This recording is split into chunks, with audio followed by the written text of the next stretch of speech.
Hello and welcome. I know many of you use these videos to help you fall asleep. So before we begin, be sure to like the video and subscribe to the channel.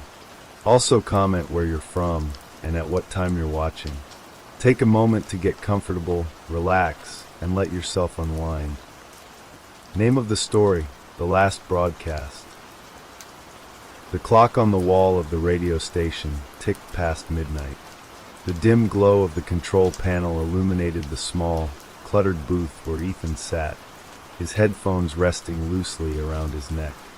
The station was quiet, save for the low hum of the equipment and the occasional crackle of static from the speakers. It was one of those slow nights, the kind where the hours stretched endlessly, and the only listeners were insomniacs and truck drivers on long, lonely highways.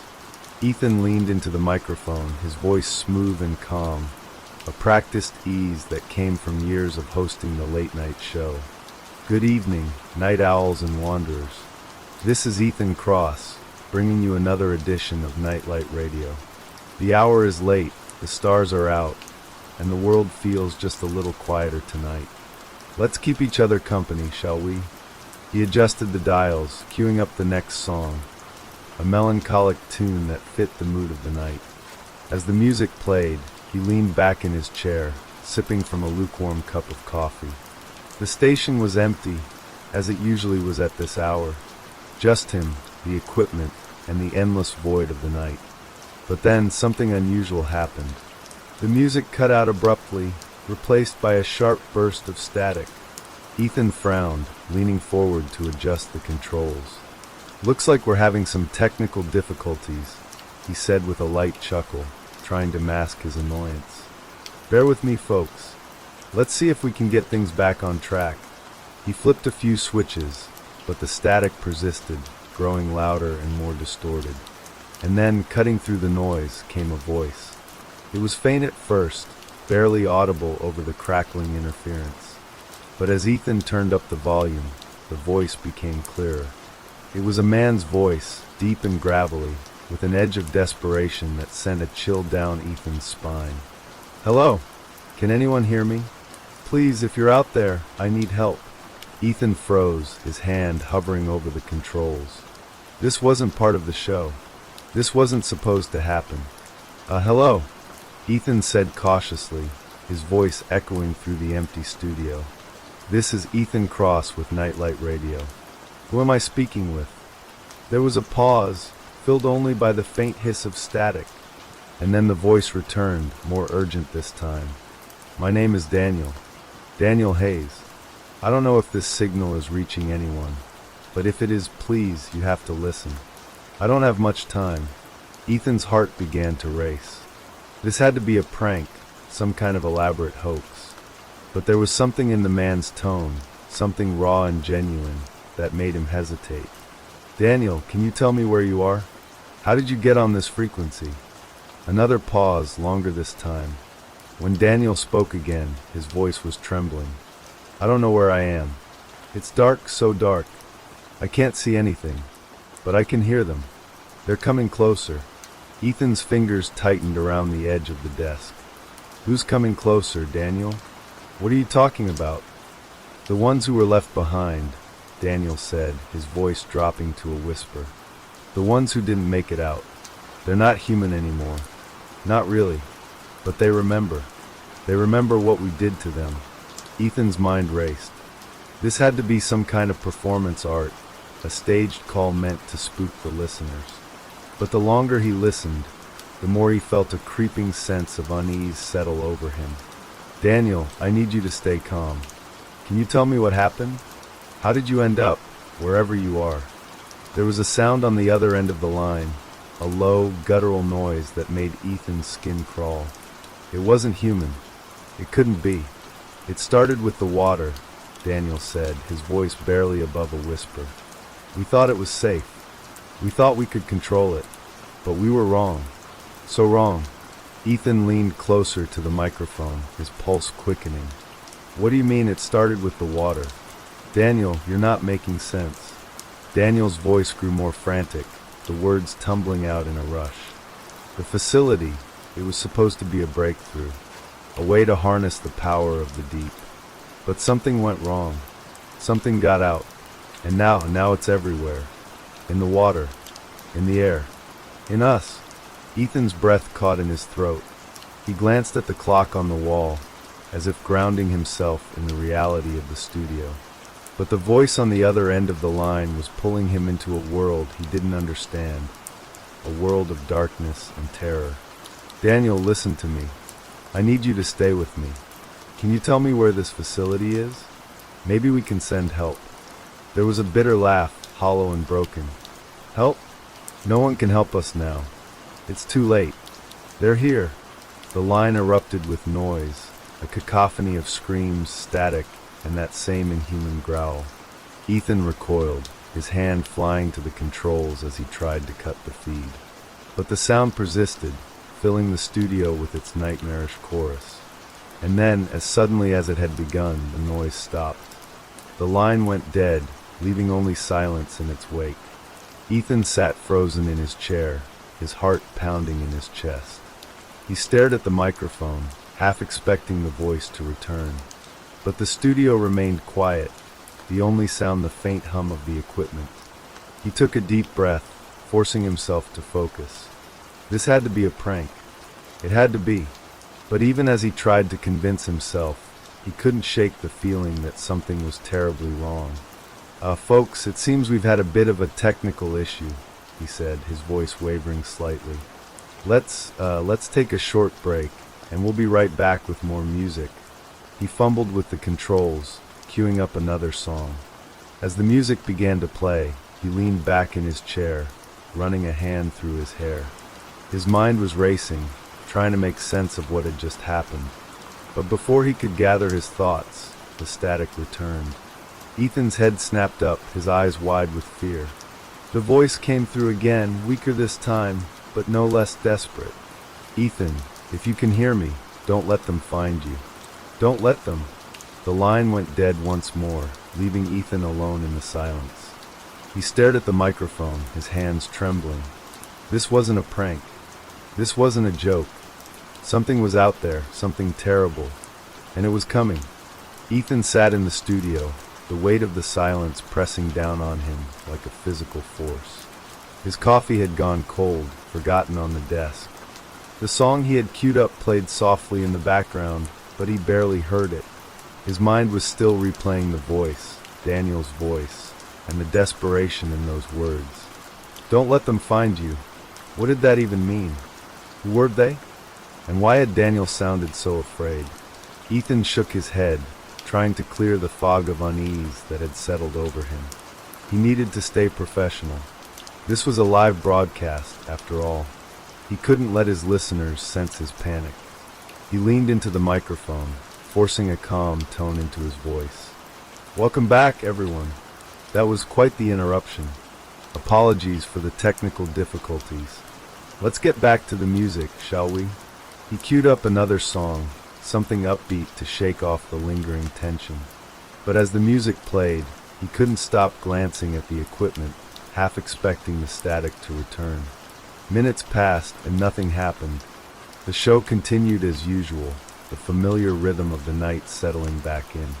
Ethan began to relax, convincing himself that it had just been a strange glitch, a one-off anomaly.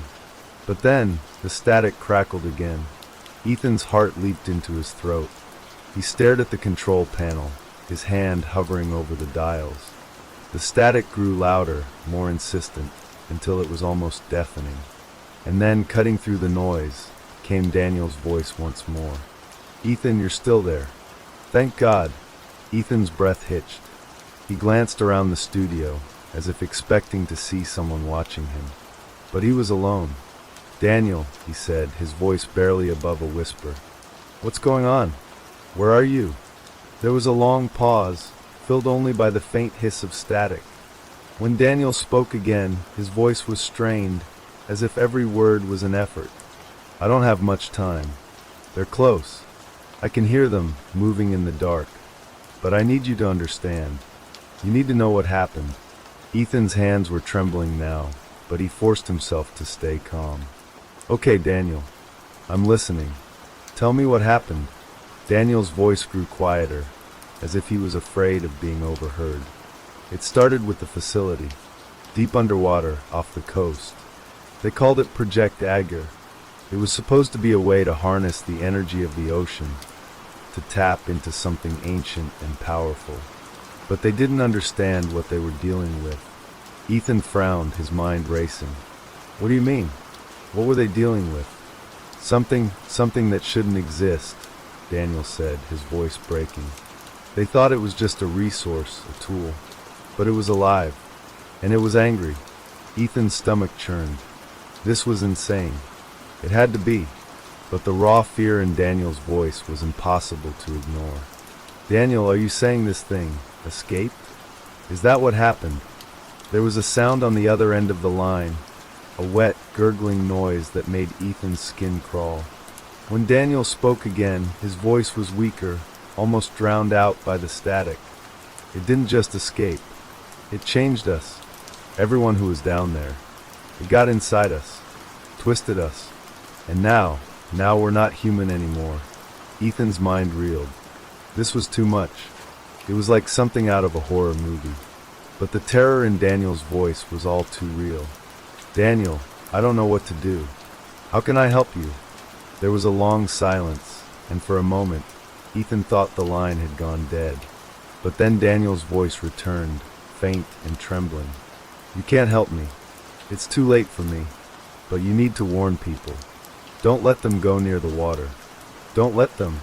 His voice trailed off, replaced by a low, guttural growl that sent a shiver down Ethan's spine.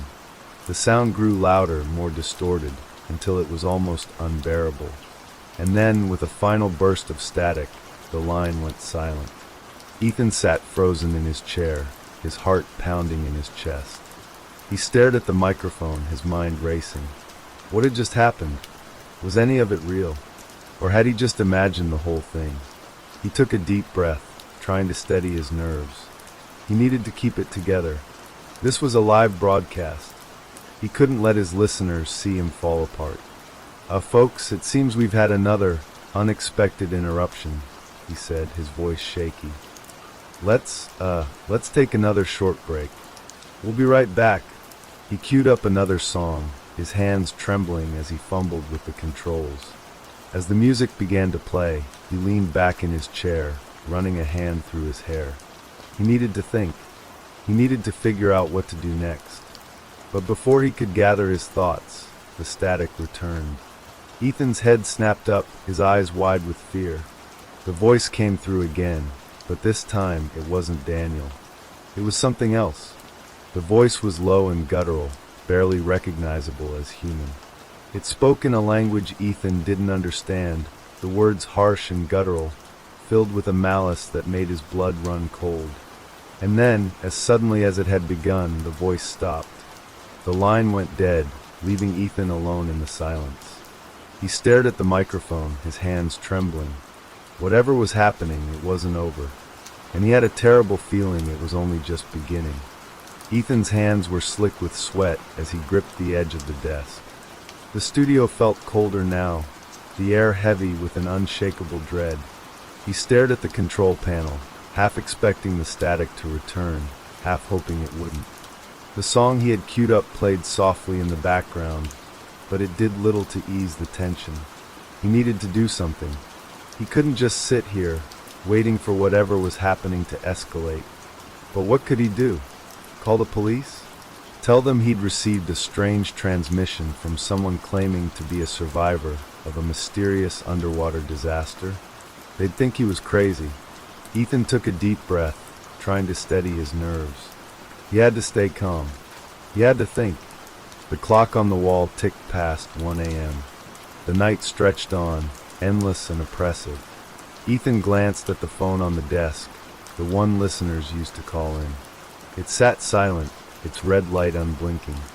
For a moment, he considered picking it up, dialing anyone to talk to. But who would believe him? He leaned into the microphone, his voice shaky but determined. Folks, it's been quite a night so far. I'm not sure what's going on, but I promise you, I'm doing my best to keep things running smoothly. Let's take a moment to breathe, and we'll get back to the music. He queued up another song, something slow and soothing, hoping it would calm his frayed nerves. As the music played, he leaned back in his chair, closing his eyes for a moment. But the peace didn't last. The static returned, louder this time, more insistent. Ethan's eyes snapped open, his heart racing. He stared at the control panel, his hand hovering over the dials. "Not again," he muttered under his breath. The voice came through, faint at first, but growing clearer with each passing second. It wasn't Daniel this time. It was a woman's voice, soft and trembling, filled with the same desperation he had heard before. "Hello? Is anyone there? Please. I need help." Ethan hesitated, his hand trembling as he reached for the microphone. "This is Ethan Cross with Nightlight Radio. Can you hear me?" There was a pause, filled only by the faint hiss of static. And then the woman's voice returned, more urgent this time. "Yes, I can hear you. My name is Sarah. I don't know how much time I have. They're coming for me." Ethan's stomach churned. "Who's coming for you, Sarah? What's happening?" There was a sound on the other end of the line, a low, guttural growl that made Ethan's skin crawl. When Sarah spoke again, her voice was barely above a whisper. "The ones who were changed. The ones who didn't make it out. They're not human anymore. They're something else. And they're hunting us." Ethan's mind raced. This couldn't be real. It had to be some kind of elaborate prank. But the fear in Sarah's voice was too raw, too genuine to ignore. "Sarah, where are you? Can you tell me where you are?" There was a long pause, and for a moment, Ethan thought the line had gone dead. But then Sarah's voice returned, faint and trembling. "I'm in the facility, deep underwater. They locked us in. They said it was for our own safety. But they lied. They knew what would happen. They knew we'd be trapped down here with them." Ethan's breath caught in his throat. "Sarah, listen to me. I need you to stay calm. Can you tell me how to get to you? Maybe we can send help." There was a bitter laugh, hollow and broken. "Help? No one can help us now. It's too late. They're here." The line erupted with noise, a cacophony of screams, static, and that same inhuman growl. Ethan recoiled, his hand flying to the controls as he tried to cut the feed. But the sound persisted, filling the studio with its nightmarish chorus. And then, as suddenly as it had begun, the noise stopped. The line went dead, leaving only silence in its wake.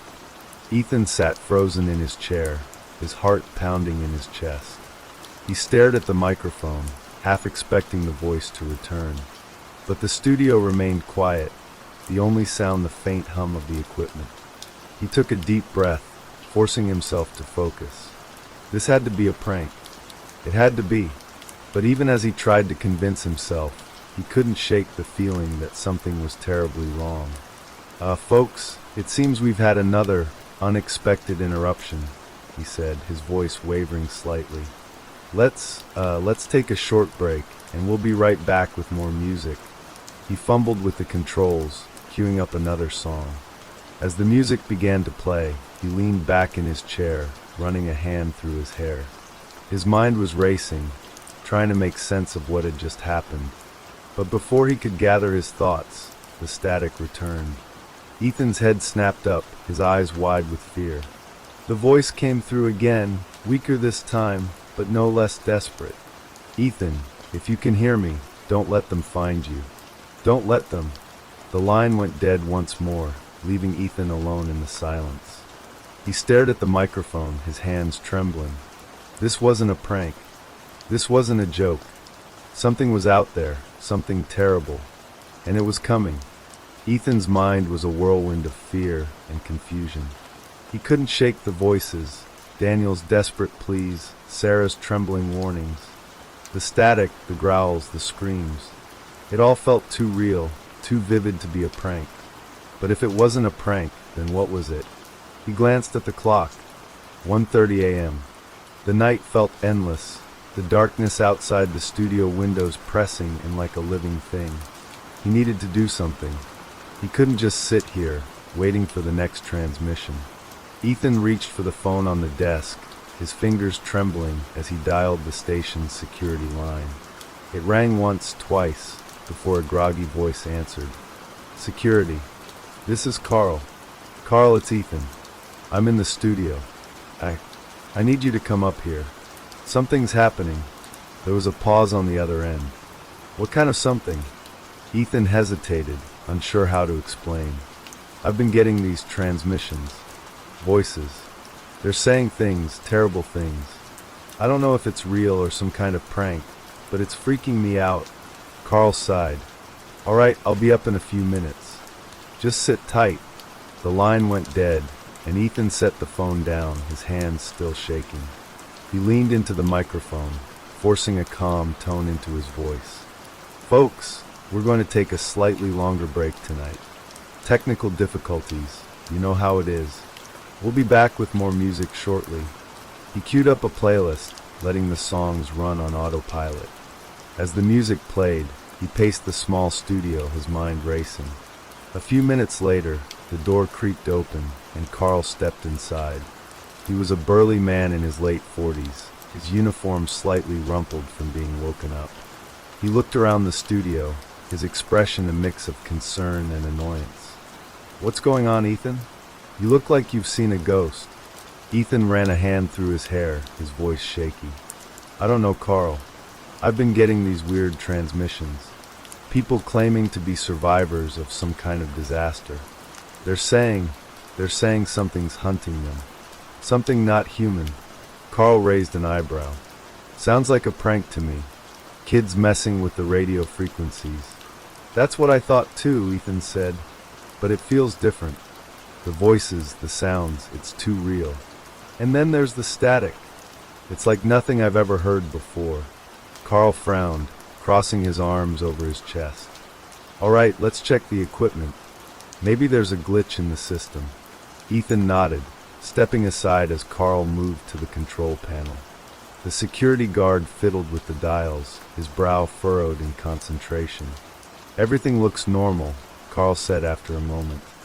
No weird signals, no interference. Are you sure you're not just tired? It's been a long night. Ethan shook his head. I'm not imagining this, Carl. I heard them. They were real. Carl sighed, patting Ethan on the shoulder. All right, I'll stick around for a bit. Keep an eye on things. But if it happens again, we'll call the tech team in the morning. Sound good?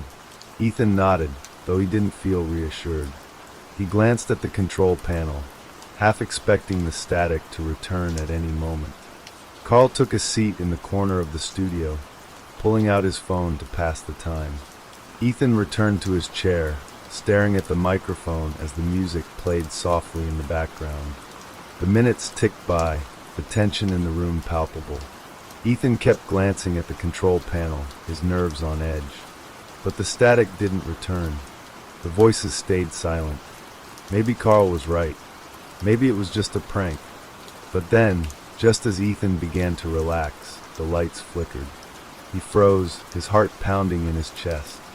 The music cut out, replaced by a low, ominous hum. The control panel lit up, the dials spinning wildly on their own. Carl, Ethan said, his voice barely above a whisper. Do you see that? Carl stood up, his eyes wide. What the hell is going on? The static returned, louder this time, more intense. It filled the studio, drowning out all other sound. And then, cutting through the noise, came a voice. But it wasn't Daniel. It wasn't Sarah. It was something else. The voice was deep and guttural, speaking in a language Ethan couldn't understand. The words were harsh and guttural, filled with a malice that made his blood run cold. Carl took a step back, his face pale. What is that? Ethan shook his head, his hands trembling. I don't know, but it's not human. The voice grew louder, more insistent, until it was almost unbearable. And then, with a final burst of static, the line went dead. The studio fell silent, the only sound the faint hum of the equipment. Ethan and Carl stared at each other, their faces pale with fear. Call the police, Ethan said, his voice shaking. Something's not right. Something's very, very wrong. Carl nodded, pulling out his phone. But before he could dial, the lights flickered again. And then they went out completely. The studio was plunged into darkness, the only light coming from the faint glow of the control panel. Ethan's breath came in short, panicked gasps as he fumbled for a flashlight. "Carl," he called out, his voice trembling. There was no response. Ethan's heart raced as he turned on the flashlight, the beam cutting through the darkness. The studio was empty. Carl was gone. "Carl!" he shouted, his voice echoing in the empty room. But there was no answer. Ethan's hands trembled as he shone the flashlight around the studio, searching for any sign of Carl. But there was nothing. It was as if the security guard had vanished into thin air. And then, from the shadows, came a sound. A low, guttural growl. Ethan's blood ran cold. He turned the flashlight toward the sound, the beam shaking in his trembling hands. In the corner of the studio, something moved. Something not human. Ethan's breath caught in his throat as the beam of his flashlight landed on the figure in the corner. It was hunched over, its form twisted and unnatural. The thing's skin was pale and slick, glistening in the dim light, and its limbs were too long, too thin, ending in clawed fingers that scraped against the floor. Its head was misshapen, its face a grotesque mask of hollow eyes and a gaping, toothless maw. It let out a low, guttural growl, the sound vibrating through the air like a physical force. Ethan stumbled back, his heart pounding in his chest. "Stay back," he shouted, his voice trembling. "Whatever you are, stay back."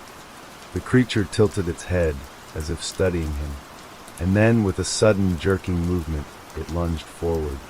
Ethan screamed, dropping the flashlight as he scrambled backward. The beam spun wildly, casting eerie shadows across the walls. He could hear the creature's claws scraping against the floor as it closed in on him. He fumbled for the door, his hands shaking so badly he could barely grip the handle. The creature let out a guttural screech, the sound piercing through the darkness. Ethan yanked the door open and stumbled into the hallway, slamming it shut behind him. He leaned against the door, his chest heaving as he tried to catch his breath. From the other side of the door, he could hear the creature moving, its claws scratching against the wood. And then the sound stopped. Ethan's heart raced as he stared at the door, waiting for something to happen. But the hallway was silent, the only sound the faint hum of the building's ventilation system. He needed to get out of here. He needed to call for help. But as he turned to run down the hallway, he froze. The lights flickered again, and the hum of the ventilation system grew louder, more distorted. And then, cutting through the noise, came a voice. It was faint at first, barely audible over the static, but as Ethan listened, it grew clearer. "Ethan!" It was Daniel's voice. Ethan's blood ran cold. "Daniel, is that you?" There was a pause, filled only by the faint hiss of static, and then Daniel's voice returned, weaker this time. "Ethan, you need to run. They're coming. They're already here." Ethan's hands trembled as he looked around the hallway, his mind racing. "Daniel, where are you? What's happening?" There was no response. The line went dead, leaving only silence in its wake. Ethan's heart pounded in his chest as he turned and ran down the hallway, his footsteps echoing in the empty building. He needed to get out. He needed to find help. But as he reached the stairwell, he froze. The door was open, and standing in the doorway was another figure. It was Carl, but it wasn't Carl. The security guard's face was pale and twisted, his eyes hollow and lifeless. His mouth hung open, a low, guttural growl emanating from his throat. And his skin, it was slick and glistening, just like the creature in the studio. Ethan stumbled back, his mind reeling. "Carl, what happened to you?" Carl, or what was left of him, tilted his head, his movements jerky and unnatural. And then, with a sudden, violent lurch, he lunged forward. Ethan screamed, turning and running back down the hallway. He could hear Carl's footsteps behind him, the sound growing louder with each passing second. He needed to find a way out. He needed to escape. But as he turned a corner, he froze. The hallway was filled with them. Dozens of twisted, grotesque figures, their pale, glistening skin reflecting the dim light. They turned toward him, their hollow eyes locking onto his. And then they began to move. Ethan's breath came in short, panicked gasps as he backed away from the advancing figures. Their movements were jerky and unnatural, their limbs twisting at impossible angles as they closed in on him. The air was thick with the sound of their guttural growls, a chorus of inhuman voices that sent shivers down his spine. He turned and ran, his footsteps echoing in the empty hallway. The building seemed to stretch endlessly, the walls closing in around him as he sprinted toward the nearest exit.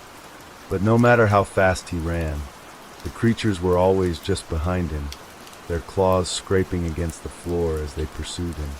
He rounded a corner and skidded to a halt, his heart pounding in his chest. The exit was just ahead, the faint glow of the streetlights visible through the glass doors. But standing in front of the doors was another figure. It was Sarah. Her face was pale and twisted, her eyes hollow and lifeless. Her mouth hung open, a low, guttural growl emanating from her throat. And her skin, it was slick and glistening, just like the others. Ethan's stomach churned as he stared at her, his mind reeling. "Sarah, what happened to you?"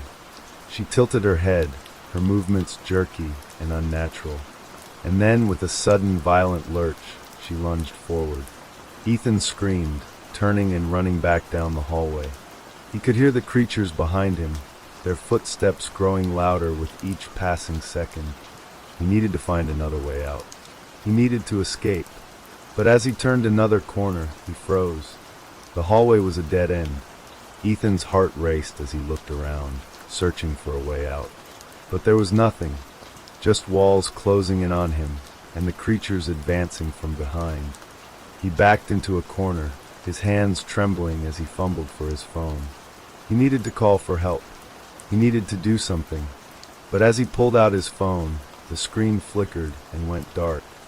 The creatures were closer now, their guttural growls filling the air. Ethan's breath came in short, panicked gasps as he pressed himself against the wall, his mind racing. And then, cutting through the noise, came a voice. It was faint at first, barely audible over the static. But as Ethan listened, it grew clearer. "Ethan," it was Daniel's voice. Ethan's blood ran cold. "Daniel, is that you?" There was a pause, filled only by the faint hiss of static. And then Daniel's voice returned, weaker this time. "Ethan, you need to run. They're coming. They're already here." Ethan's hands trembled as he looked around the hallway, his mind racing. "Daniel, where are you? What's happening?" There was no response. The line went dead, leaving only silence in its wake. Ethan's heart pounded in his chest as he turned and ran down the hallway, his footsteps echoing in the empty building. He needed to get out. He needed to find help. But as he reached the stairwell, he froze. The door was open, and standing in the doorway was another figure. It was Carl, but it wasn't Carl. The security guard's face was pale and twisted, his eyes hollow and lifeless. His mouth hung open, a low, guttural growl emanating from his throat. And his skin, it was slick and glistening, just like the creature in the studio. Ethan stumbled back, his mind reeling. "Carl, what happened to you?" Carl, or what was left of him, tilted his head, his movements jerky and unnatural. And then, with a sudden, violent lurch, he lunged forward. Ethan screamed, turning and running back down the hallway. He could hear Carl's footsteps behind him, the sound growing louder with each passing second. He needed to find a way out. He needed to escape. But as he turned a corner, he froze. The hallway was filled with them. Dozens of twisted, grotesque figures, their pale, glistening skin reflecting the dim light. They turned toward him, their hollow eyes locking onto his. And then they began to move, to be continued in the final response. Final conclusion. Ethan's back hit the wall as the creatures closed in, their guttural growls filling the air. He could feel their breath, cold and damp, as they surrounded him. His mind raced, searching for a way out, but there was none. He was trapped. One of the creatures lunged forward, its clawed hand reaching for him. Ethan ducked, barely avoiding its grasp. He scrambled to the side, his heart pounding in his chest as he searched for an escape. And then he saw it, a small door, partially hidden in the shadows. It was marked maintenance, and it was slightly ajar. Ethan didn't hesitate. He sprinted toward the door, his legs burning with the effort. The creatures were close behind him, their claws scraping against the floor as they pursued him. He yanked the door open and stumbled inside, slamming it shut behind him. The room was small and dark, filled with the hum of machinery. He fumbled for a lock, but there was none. The door rattled as the creatures slammed against it, their guttural growls growing louder. Ethan backed away, his hands trembling as he searched for another way out. And then he saw it, a ventilation shaft, just large enough for him to crawl through. He didn't think. He just moved. Ethan climbed into the shaft, his hands and knees scraping against the metal as he crawled forward. The sound of the creatures pounding against the door grew fainter as he moved deeper into the shaft, the darkness closing in around him. He didn't know where the shaft led, but he didn't care. He just needed to get away. After what felt like an eternity, he saw a faint light ahead. He crawled toward it, his heart racing as he pushed himself forward. The light grew brighter, and soon he could see the end of the shaft. He crawled out, collapsing onto the floor of a small storage room. He was safe. For now. Ethan took a deep breath, his hands still trembling as he looked around the room. He needed to call for help. He needed to warn someone. But as he pulled out his phone, the screen flickered and went dark. And then, cutting through the silence, came a voice. It was faint at first, barely audible over the static. But as Ethan listened, it grew clearer. Ethan, it was Daniel's voice. Ethan's blood ran cold. Daniel, is that you? There was a pause, filled only by the faint hiss of static. And then Daniel's voice returned, weaker this time. Ethan, you need to run. They're coming. They're already here. Ethan's hands trembled as he looked around the room, his mind racing. Daniel, where are you? What's happening? There was no response. The line went dead, leaving only silence in its wake. Ethan's heart pounded in his chest as he turned and ran toward the door, his footsteps echoing in the empty building. He needed to get out. He needed to find help. But as he reached the door, he froze. Standing on the other side was a figure. It was Daniel, but it wasn't Daniel. His face was pale and twisted, his eyes hollow and lifeless. His mouth hung open, a low, guttural growl emanating from his throat. And his skin, it was slick and glistening, just like the others. Ethan stumbled back, his mind reeling. Daniel, what happened to you? Daniel, or what was left of him, tilted his head, his movements jerky and unnatural. And then, with a sudden, violent lurch, he lunged forward. Ethan screamed, turning and running back into the storage room. He could hear Daniel's footsteps behind him, the sound growing louder with each passing second. He needed to find a way out. He needed to escape. But as he turned a corner, he froze. The room was filled with them. Dozens of twisted, grotesque figures, their pale, glistening skin reflecting the dim light. They turned toward him, their hollow eyes locking onto his. And then they began to move. Ethan's breath came in short, panicked gasps as he backed away, his mind racing. But there was no escape. The creatures closed in, their guttural growls filling the air. Ethan's heart pounded in his chest as he pressed himself against the wall, his hands trembling. And then, cutting through the noise, came a voice. It was faint at first, barely audible over the static.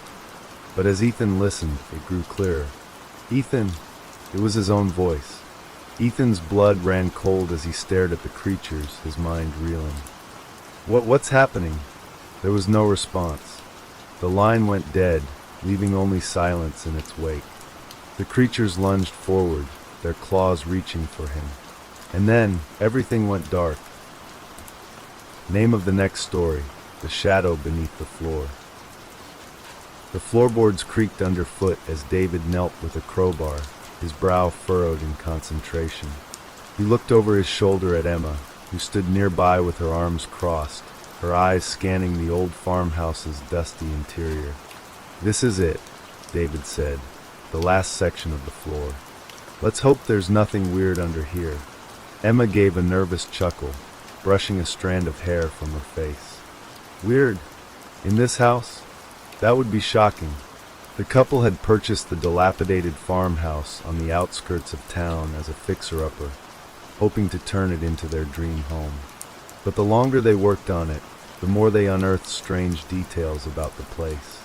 A door that wouldn't stay shut no matter how many times they repaired the hinges, claw marks on the underside of a windowsill, and now, a hollow sound beneath the floorboards in the living room. David wedged the crowbar under the next plank and pried it up, revealing a yawning darkness below. He leaned back, wiping sweat from his forehead. "Well, there's definitely a space under there.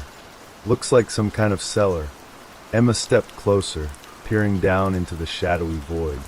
The air that wafted up was cold and damp, carrying with it a faint, unpleasant smell. "Did the realtor mention a cellar?" she asked, her voice tinged with unease. David shook his head. "Nope. But judging by the smell, I can see why they didn't brag about it." He reached for the flashlight on the nearby workbench and clicked it on. The beam of light pierced the darkness, illuminating a set of narrow, rickety stairs leading down into the cellar. Emma hesitated. "Are you sure we should go down there? Maybe it's just an old storage space or something." "Exactly," David replied, "and if there's anything valuable down there, we'll be glad we checked. Plus, we need to make sure the foundation's in good shape." He descended the stairs cautiously, the wooden steps groaning under his weight. Emma lingered at the edge of the hole for a moment before reluctantly following him, holding her breath to avoid the musty air. The flashlight revealed more of the cellar as they reached the bottom. The walls were made of rough stone, damp with condensation, and the floor was packed dirt. Shelves lined one side of the room. They were warped and splintered with age. Most of the shelves were empty, but a few objects remained. Glass jars filled with cloudy liquid, a rusted lantern, and a small, tattered book that seemed out of place among the clutter. David picked up the book, blowing a layer of dust from its cover. The leather binding was cracked and brittle, and strange symbols were etched into it, symbols neither of them recognized. Emma glanced at the book uneasily. "What kind of book is that?" "No idea," David said, flipping it open. The pages were yellowed and stained, filled with spidery handwriting and more of the strange symbols. "It looks like a journal, maybe, or instructions for something." Emma shivered, wrapping her arms around herself. "Let's just put it back. This whole place feels wrong." David hesitated, then shrugged and tucked the book under his arm. "Come on, it's probably just an old recipe book or something. We'll take a closer look upstairs." As they climbed back up to the living room, Emma couldn't shake the feeling that they'd disturbed something they shouldn't have. The air seemed heavier now, and the shadows in the corners of the room felt darker than before. Once they were back in the light of day, David set the book on the kitchen table and began flipping through it. Emma stood a few feet away, her arms still crossed. "Look at this," David said, pointing to a page covered in strange diagrams. "It's like rituals or something. See these symbols? They match the ones on the cover." Emma frowned. "Rituals? For what?" David scanned the page, his brow furrowing. "It's hard to tell. The handwriting is pretty messy, but it keeps mentioning something about sealing the shadow and maintaining the barrier." "Sealing the shadow?" Emma repeated, her voice rising slightly. "David, this doesn't sound like a recipe book." He laughed nervously. "Okay, fine, it's a little creepy, but it's just an old book, Em. Someone probably had a vivid imagination." Before Emma could respond, a loud thud echoed through the house. They both froze, their eyes darting to the living room where the hole in the floor remained uncovered. "Did you hear that?" Emma whispered. David nodded, grabbing the flashlight again. "Stay here. I'll check it out." "No way." Emma said, grabbing his arm. "We're not splitting up. If you're going down there, I'm going with you." Reluctantly, David agreed, and the two of them descended the stairs once more. The cellar was as dark and cold as before, but now there was a new sound, a faint, rhythmic tapping, like fingernails on glass. "Where is that coming from?" Emma whispered, her voice trembling. David swept the flashlight around the room, the beam landing on a corner they hadn't noticed earlier. The dirt floor was uneven there, as if something had been buried. "Help me dig," David said, setting the flashlight down to illuminate the spot. Emma hesitated, but the tapping grew louder, more insistent, and she found herself kneeling beside David, clawing at the dirt with her hands. It wasn't long before their fingers struck something hard. David brushed away the remaining dirt, revealing a small, ornate box. It was made of dark wood, etched with the same symbols as the book. The tapping sound stopped the moment they uncovered it, leaving an eerie silence in its wake. "Do we open it?" Emma asked, her voice barely above a whisper. David hesitated, his hand hovering over the box. Then he shook his head. "Not yet. Let's bring it upstairs first." Back in the kitchen, the box sat on the table next to the book, its presence looming like a dark cloud over the room. Emma couldn't stop staring at it, her unease growing with every passing moment. "David," she said finally, "I don't think we should mess with this. Whatever's in that box, it feels dangerous." He looked at her, his expression torn. "I know, but we can't just ignore it, either. What if it's valuable? Or important?" Emma shook her head. "Nothing valuable smells like this. Please, David. Let's just put it back and forget we ever found it." Before he could respond, the lights flickered and a low, guttural sound rumbled through the house. They both froze, their eyes wide with fear. "What was that?" Emma whispered. David didn't answer.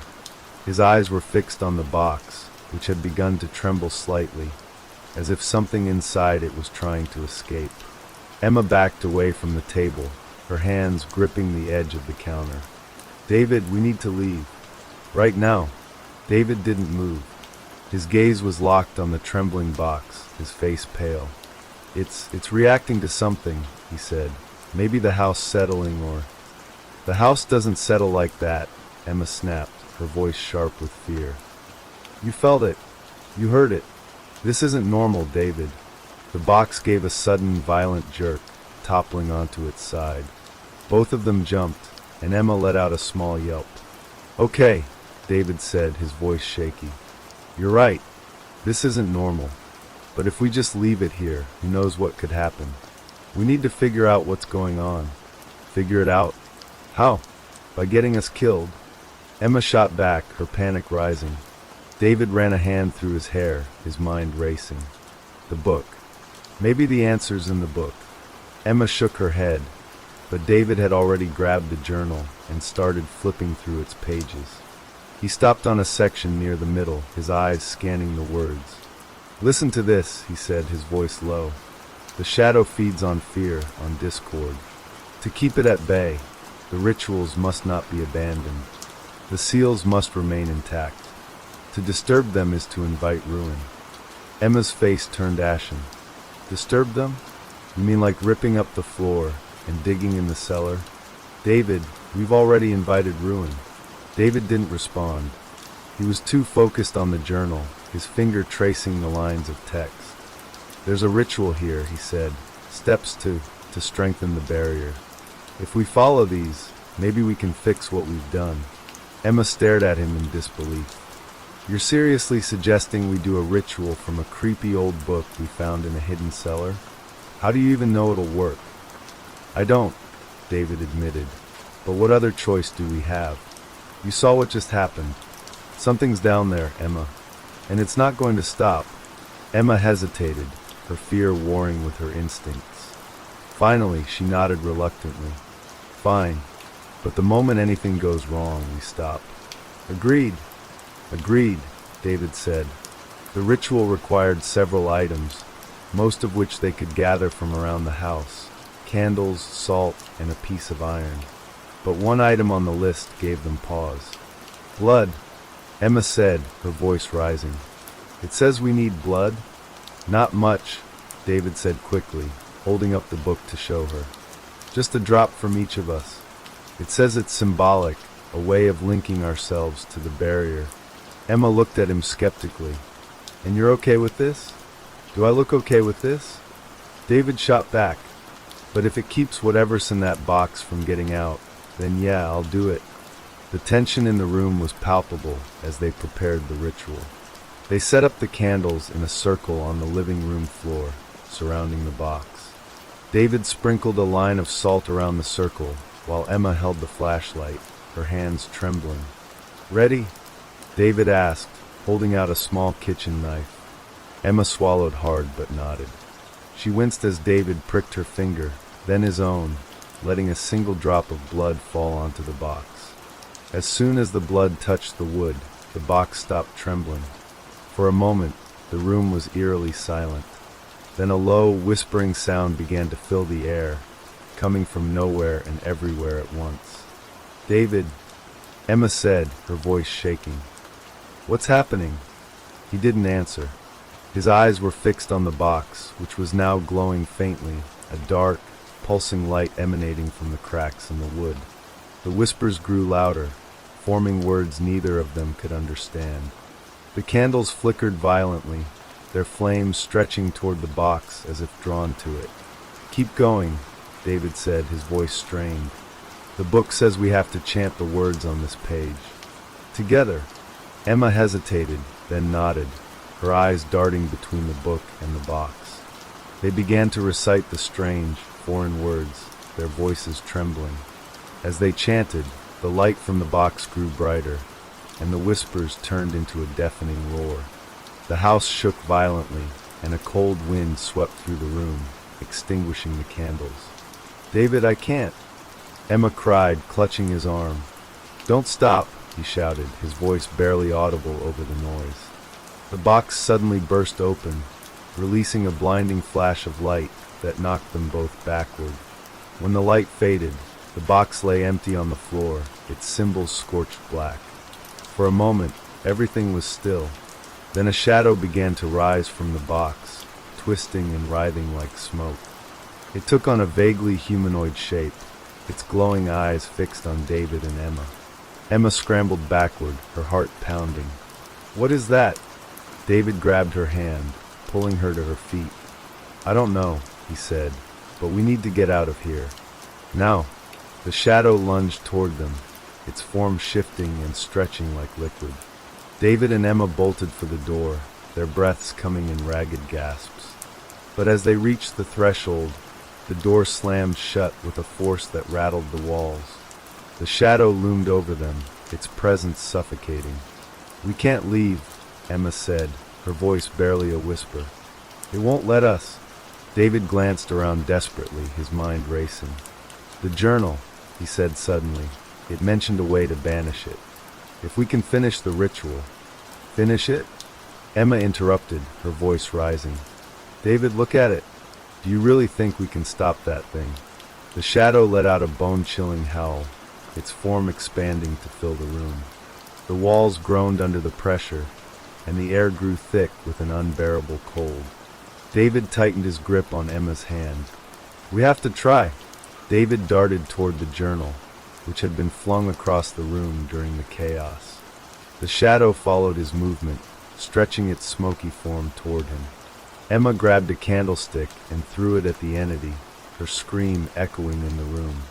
The shadow didn't react, but it gave David enough time to snatch the book.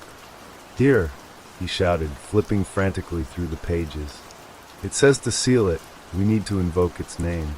The name is... His voice trailed off as he stared at the page, his face turning pale. What? Emma cried. What's the name? It's smudged, David whispered, his voice hollow. The name, it's unreadable.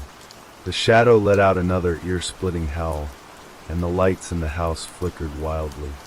Emma felt the cold seep into her bones as she backed against the wall, her eyes wide with terror. Then what do we do? She screamed. David's eyes darted over the text. It says, If the name is lost, the only way to banish it is to return it to its vessel. We have to get it back into the box. Emma glanced at the empty, scorched box on the floor. How are we supposed to do that? I don't know, David shouted.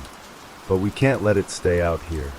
It's feeding off us, our fear, our emotions. We need to focus. Don't let it control us. The shadow began to close in, its form towering over them.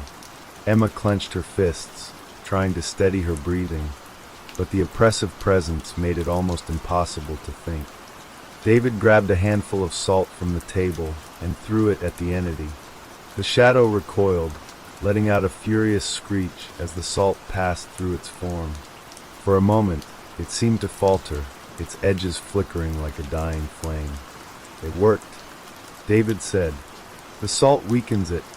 Emma grabbed the remaining salt from the table and began tossing it at the shadow, her movements frantic. Take that! Stay back! The shadow writhed, its form shrinking as the salt struck it. But the bag emptied quickly, and the creature began to recover, its form solidifying once more. David, we're out! Emma cried, her voice trembling. David looked at the box on the floor, then back at the shadow. We have to lure it back into the box. It's bound to it somehow.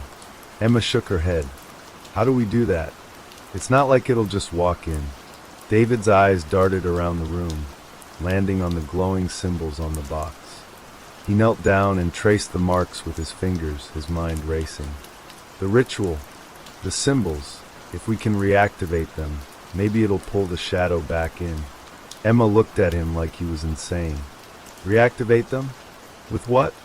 David tore off a piece of his shirt and wrapped it around his hand. He grabbed one of the burning candles and pressed the flame to the edge of the box. The old drywood caught fire immediately, the flames racing along the scorched symbols.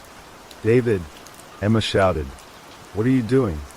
The shadow let out a furious roar, its form convulsing as the flames illuminated the room.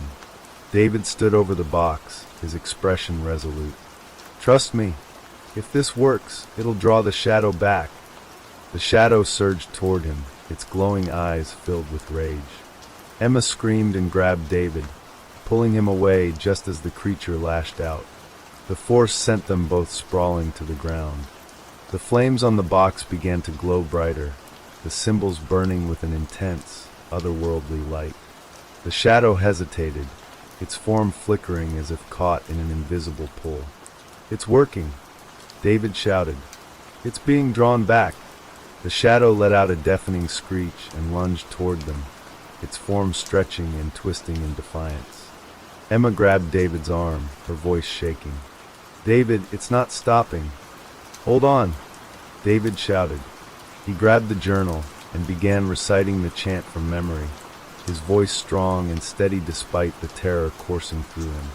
Emma joined in, their voices rising together as the shadow fought against the pull of the box.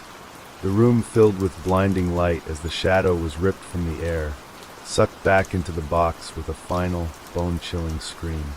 The lid slammed shut, and the symbols burned brightly for a moment before fading into silence. David and Emma lay on the floor, gasping for breath, the room eerily quiet. The box sat in the center of the circle, its surface scorched but still intact. Emma looked at David, her face pale. Did we do it? David nodded weakly, his eyes fixed on the box. I think so. It's contained. For now. Emma shook her head, tears streaming down her face. We have to get rid of it, David. Burn it, bury it, something. We can't let this thing stay here. David nodded, his expression grim. You're right. First thing tomorrow, we'll take it far away from here. Somewhere it can't hurt anyone else. Emma stared at the box, her heart pounding. And if it ever gets out again, David didn't answer. His silence was all the answer she needed. The silence in the room was deafening, broken only by the faint crackling of the fire still smoldering in the fireplace. Emma's eyes remained locked on the box, the weight of what they'd just experienced pressing down on her like a suffocating blanket. Do you think it's really over? She asked quietly, her voice barely more than a whisper. David didn't look at her. He was too busy wrapping the box in the remnants of an old blanket he'd found near the cellar. His hands trembled as he worked, the adrenaline in his system fading and leaving only exhaustion and fear in its place. "It's contained," he said finally, though the words felt hollow even as he spoke them. "As long as we don't disturb it, it can't hurt us." Emma hugged her knees to her chest, her body still shaking. "David, we disturbed it just by finding it. We didn't know what it was, and now look what happened. What if it was a warning? What if we weren't meant to find it?" David paused, his hands hovering over the wrapped box. "Maybe we weren't, but we did, and now we have to deal with it." The sound of the wind howling outside made them both jump, the eerie wail echoing through the house like a mournful cry. Emma wrapped her arms around herself, trying to ward off the chill that seemed to seep into her very bones. "I don't think I can stay here tonight," she admitted. "I don't even know if I can stay here at all." David looked at her, his face lined with worry and guilt. "I don't blame you. This place, it's not what we thought it was." Emma glanced toward the cellar door, which was now firmly shut. The thought of what lay beneath it, the dark, malevolent presence they had barely managed to contain, made her stomach churn. "We should have never bought this house." David didn't respond. He didn't need to. The regret was written all over his face. As the hours crept by, they sat in silence, too afraid to sleep, too exhausted to move. The box sat between them, its presence oppressive despite its small size. Emma couldn't shake the feeling that the shadow was still watching them, waiting for another opportunity to escape. Finally, as the first light of dawn began to filter through the windows, David stood up. "I'll take it. I'll drive it somewhere far away, somewhere it can't hurt anyone." Emma looked up at him, her eyes wide. "You're going alone?" "It's better that way," David said firmly. "If something happens, it'll only be me. I won't risk you getting hurt again." Emma opened her mouth to protest, but stopped herself. She knew he was right, even if the thought of him going alone filled her with dread. "Where will you take it?" "I don't know yet," David admitted. "Someplace remote. Maybe a forest or a cave, somewhere no one will ever find it." Emma hesitated, then nodded. "Be careful." David bent down and kissed her forehead. "I will. I promise." He picked up the box, its weight feeling much heavier than it should have. As he carried it out to the car, Emma followed him to the door, watching as he placed it carefully in the trunk. The morning air was cold and crisp, but it did little to ease the tension between them. "Call me when you get there," Emma said, her voice trembling. David gave her a faint smile. "I will." She watched as he got into the car and started the engine, the sound breaking the stillness of the morning.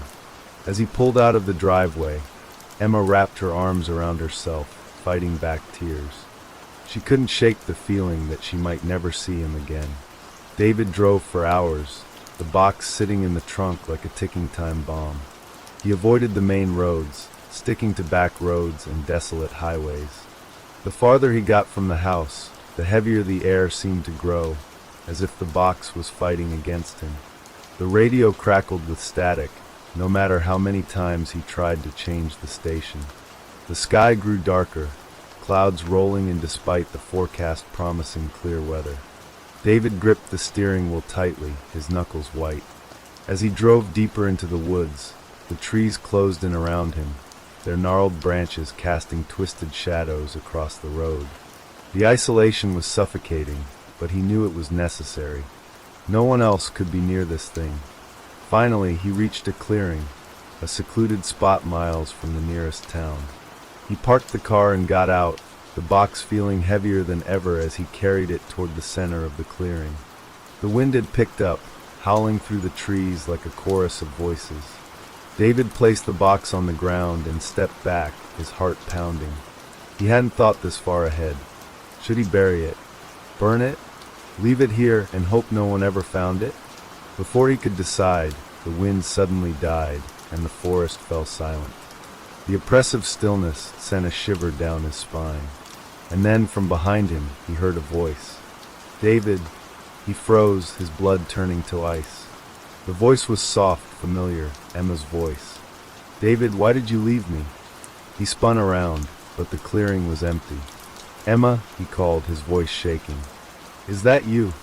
The shadows between the trees seemed to shift and move, and the voice came again, this time closer. "Why did you leave me, David?" He stumbled backward, his eyes darting around the clearing. "You're not real," he muttered. "You're not her." The voice laughed, a low, chilling sound that sent a wave of terror through him. "You can't get rid of me, David. You can't escape." The box began to rattle, the symbols on its surface glowing faintly. David's breath came in short gasps as he stared at it, his mind racing. He couldn't let it out. Not again. With shaking hands, he grabbed the box and began to dig, his fingers clawing at the dirt. The voice taunted him, growing louder and more distorted, but he didn't stop. He couldn't stop. Finally, he placed the box in the hole and began to cover it, his hands moving frantically. The ground seemed to resist him, the soil heavy and unyielding, but he kept going until the box was buried beneath the earth. As he stood over the makeshift grave, the voice faded, replaced by the sound of the wind picking up once more. David's body sagged with exhaustion, but he felt a flicker of relief. It was done. The shadow was gone, or so he thought. As David stood there, his chest heaving and his hands trembling, the forest around him seemed to hold its breath. The wind had died again, and the clearing was so quiet that he could hear the blood rushing in his ears. He wanted to believe it was over, that burying the box had been enough to end this nightmare. But the silence wasn't comforting. It was heavy, oppressive, and unnatural. David whispered to himself, "It's done. It's over. It has to be over." He turned back toward the car, every step feeling heavier than the last. The gnarled trees seemed closer now, their branches stretching toward him like skeletal hands. His instincts screamed at him to run, to get out of the woods before something worse happened. He tried to shake off the feeling, telling himself it was just his nerves playing tricks on him. When he reached the car, he stopped short.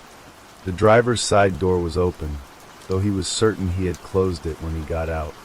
His heart thudded painfully in his chest as he stepped closer, peering inside.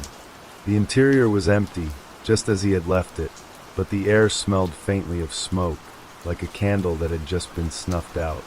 David muttered under his breath, "What the hell?"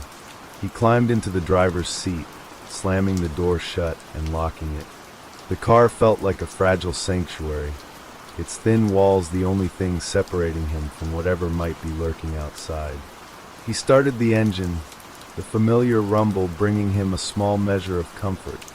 As he shifted into drive and began to pull away, he glanced in the rearview mirror and froze.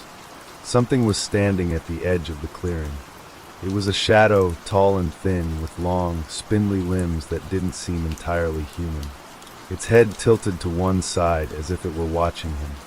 David's breath caught in his throat, and his hands tightened on the steering wheel. He wanted to believe it was just a trick of the light, a play of shadows cast by the trees. But deep down, he knew better. The figure didn't move as he drove away, but its presence lingered in his mind like a dark stain. He kept glancing in the mirror, half expecting it to appear closer, but the road behind him remained empty. Still, he couldn't shake the feeling that he was being followed. Back at the farmhouse, Emma sat by the window, her eyes fixed on the driveway. She had been waiting for hours, her anxiety growing with each passing minute. The house felt different without David, darker, colder, and far more sinister. She couldn't stop herself from glancing toward the cellar door, even though she knew it was closed and locked. She whispered to herself, "He'll be back soon. He'll be fine. Everything will be fine." But the words rang hollow in the empty house.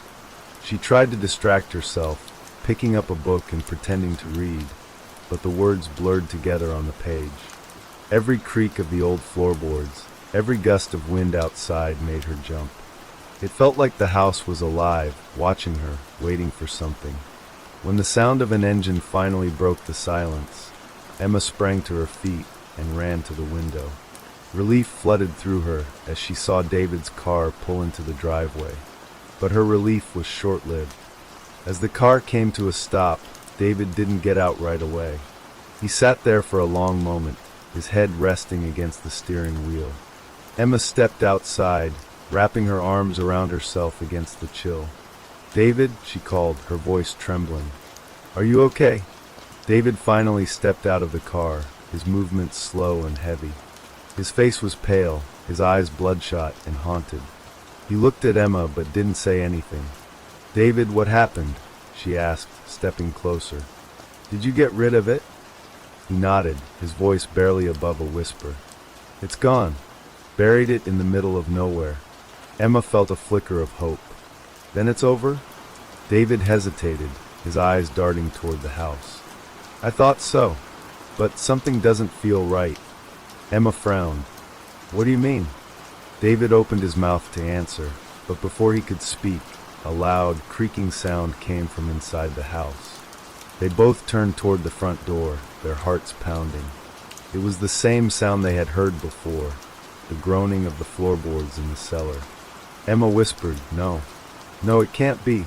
David grabbed her hand, pulling her toward the house. "Stay behind me," he said, his voice firm despite the fear in his eyes. They stepped inside, the familiar warmth of the house replaced by a bone-chilling cold. The air felt heavy, almost suffocating, and the shadows in the corners of the room seemed darker than before. The creaking sound came again, louder this time, and they both froze. "It's coming from the cellar," David said, his voice barely audible. Emma shook her head, panic rising in her chest. "You buried it. You said you buried it." "I did," David insisted. "I don't know what's happening." The creaking grew louder, followed by a faint scratching sound, like nails dragging across wood. Emma clung to David's arm, her breath coming in shallow gasps. "David, we have to leave. We have to get out of here." Before he could respond, the scratching stopped, replaced by a low, guttural whisper that seemed to echo from the walls themselves. It was incomprehensible, a language neither of them recognized, but its tone was unmistakably malicious. David grabbed Emma's hand and started toward the door. "We're leaving." "Now." But as they reached the threshold, the door slammed shut in front of them, the force rattling the entire house. Emma screamed, and David yanked on the doorknob, but it wouldn't budge. "Let us out," he shouted, pounding on the door. The whispering grew louder, filling the air like a swarm of angry bees. The shadows in the room seemed to writhe and twist, growing larger and more menacing. Emma backed away, her eyes wide with terror. "David," she whispered, her voice trembling. "It's here. It followed you back." David turned to her, his face pale. "No, that's not possible." But deep down, he knew she was right. Whatever they had tried to bury, whatever they had hoped to leave behind, it hadn't stayed buried. And now it was here with them. The house felt alive, its walls groaning and trembling as if reacting to their fear. The guttural whispers didn't stop, growing louder and more frantic, as though whatever was speaking was trying to force its way into their minds. Emma clutched David's arm and cried, "What do we do? We can't stay here." David's mind raced as he looked around the room. The windows were rattling, but no wind was blowing outside. The air inside the house grew colder by the second, and he could see Emma's breath puffing out in frightened gasps. "We'll find another way out," David said, forcing himself to sound calm. "Come on, the back door." They moved toward the kitchen, their footsteps echoing in the unnerving silence between the whispers. Every shadow seemed to reach for them, flickering and shifting unnaturally, as if the darkness itself was alive. Emma clung to David, her grip tight enough to hurt, but he didn't complain. He needed her to stay close. As they entered the kitchen, the back door slammed shut on its own, just like the front door. The old wooden frame shuddered violently, and David tried to yank it open, but it was no use. It wouldn't budge. Emma's voice cracked as she said, "It's trapping us. It doesn't want us to leave." "Don't say that." David snapped, panic creeping into his voice. "We'll find a way out." But even as he spoke, the house seemed to mock him. The lights flickered, casting eerie shadows across the walls. The whispers turned into an unsettling hum, vibrating through the air.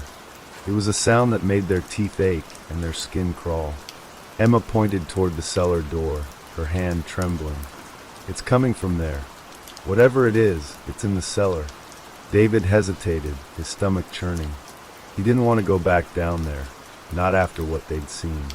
But the longer they stayed upstairs, the worse the house became. He could feel it pressing in on them, suffocating them with its malevolence. "We have to," David said finally, his voice grim.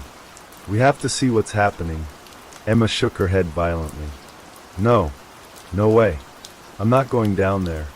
"Emma," David said, turning to her and gripping her shoulders.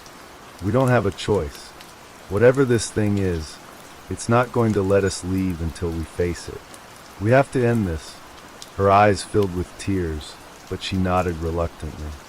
"Okay, but don't let go of me." "I won't," David promised, though he wasn't sure he believed it himself. They made their way to the cellar door, the air around them growing colder with every step. David reached out and grasped the doorknob, hesitating for a moment before turning it. The door creaked open, revealing the dark staircase below. The flashlight, still on the kitchen counter, was their only source of light. David grabbed it, his hands shaking, and aimed it down the stairs. The beam illuminated the stone walls and the dirt floor, but the shadows seemed thicker than they should have been, as if they were resisting the light. "Stay close," David said, his voice barely above a whisper. They descended the stairs together, the creaking of the wooden steps loud in the oppressive silence. The air in the cellar was damp and heavy, filled with the faint scent of decay. The whispers grew louder as they reached the bottom, forming words that neither of them could understand. David swept the flashlight around the room, his heart pounding. The symbols on the walls seemed to glow faintly, their twisted shapes pulsating with a sickly light. The journal lay open on the floor, its pages fluttering as if an invisible wind was rifling through them. Emma's voice shook as she asked, "Why is it open?" "We left it closed." David didn't answer. He couldn't. His throat felt tight, and his mind was racing. He stepped closer to the journal, the flashlight's beam trembling in his unsteady hands. The pages had stopped fluttering, and the words on the open page seemed to writhe and twist, rearranging themselves into new patterns. "It's the ritual," David said, his voice hollow. "It's showing us what to do." Emma shook her head. "No, no way. We're not doing this. What if it makes things worse? What if it's the only way to stop this?" David shot back, his tone desperate. "Look around, Emma. This thing is getting stronger. We have to do something." She hesitated, tears streaming down her face. "What if we mess it up? What if we make it angry?" David didn't have an answer. He knelt down and picked up the journal, his hands shaking so badly that he could barely hold it steady. The symbols on the page seemed to burn themselves into his mind as he read the instructions. "It's a banishment ritual," he said. "We need to." A loud bang interrupted him, and the flashlight flickered violently. Both of them whipped around, their eyes wide with terror. The shadows in the corners of the cellar had coalesced into a single, massive shape, its form shifting and undulating as it loomed closer. Emma screamed, clutching David's arm. "Do something." David's voice trembled as he said, "We need to start the ritual. Now." He held the journal out to Emma. "Hold this. Read the first part. I'll light the candles." She took the journal with shaking hands, her eyes scanning the page as tears blurred her vision. David grabbed the candles from the nearby shelf, his movements frantic. He placed them in a circle on the floor, just as the journal instructed, and lit them one by one. Emma's voice was shaky as she began to read the strange, guttural words on the page. The air in the cellar grew colder with every word, and the shadows seemed to recoil slightly, as if the ritual was affecting them. But the entity wasn't retreating. It let out a deep, guttural roar that shook the entire house, and the walls of the cellar began to crack. Dust and debris rained down from the ceiling as the shadows lashed out, twisting and writhing like living things. "Keep going," David shouted, his voice barely audible over the deafening noise. Emma's voice grew louder, steadier, as she continued to recite the ritual.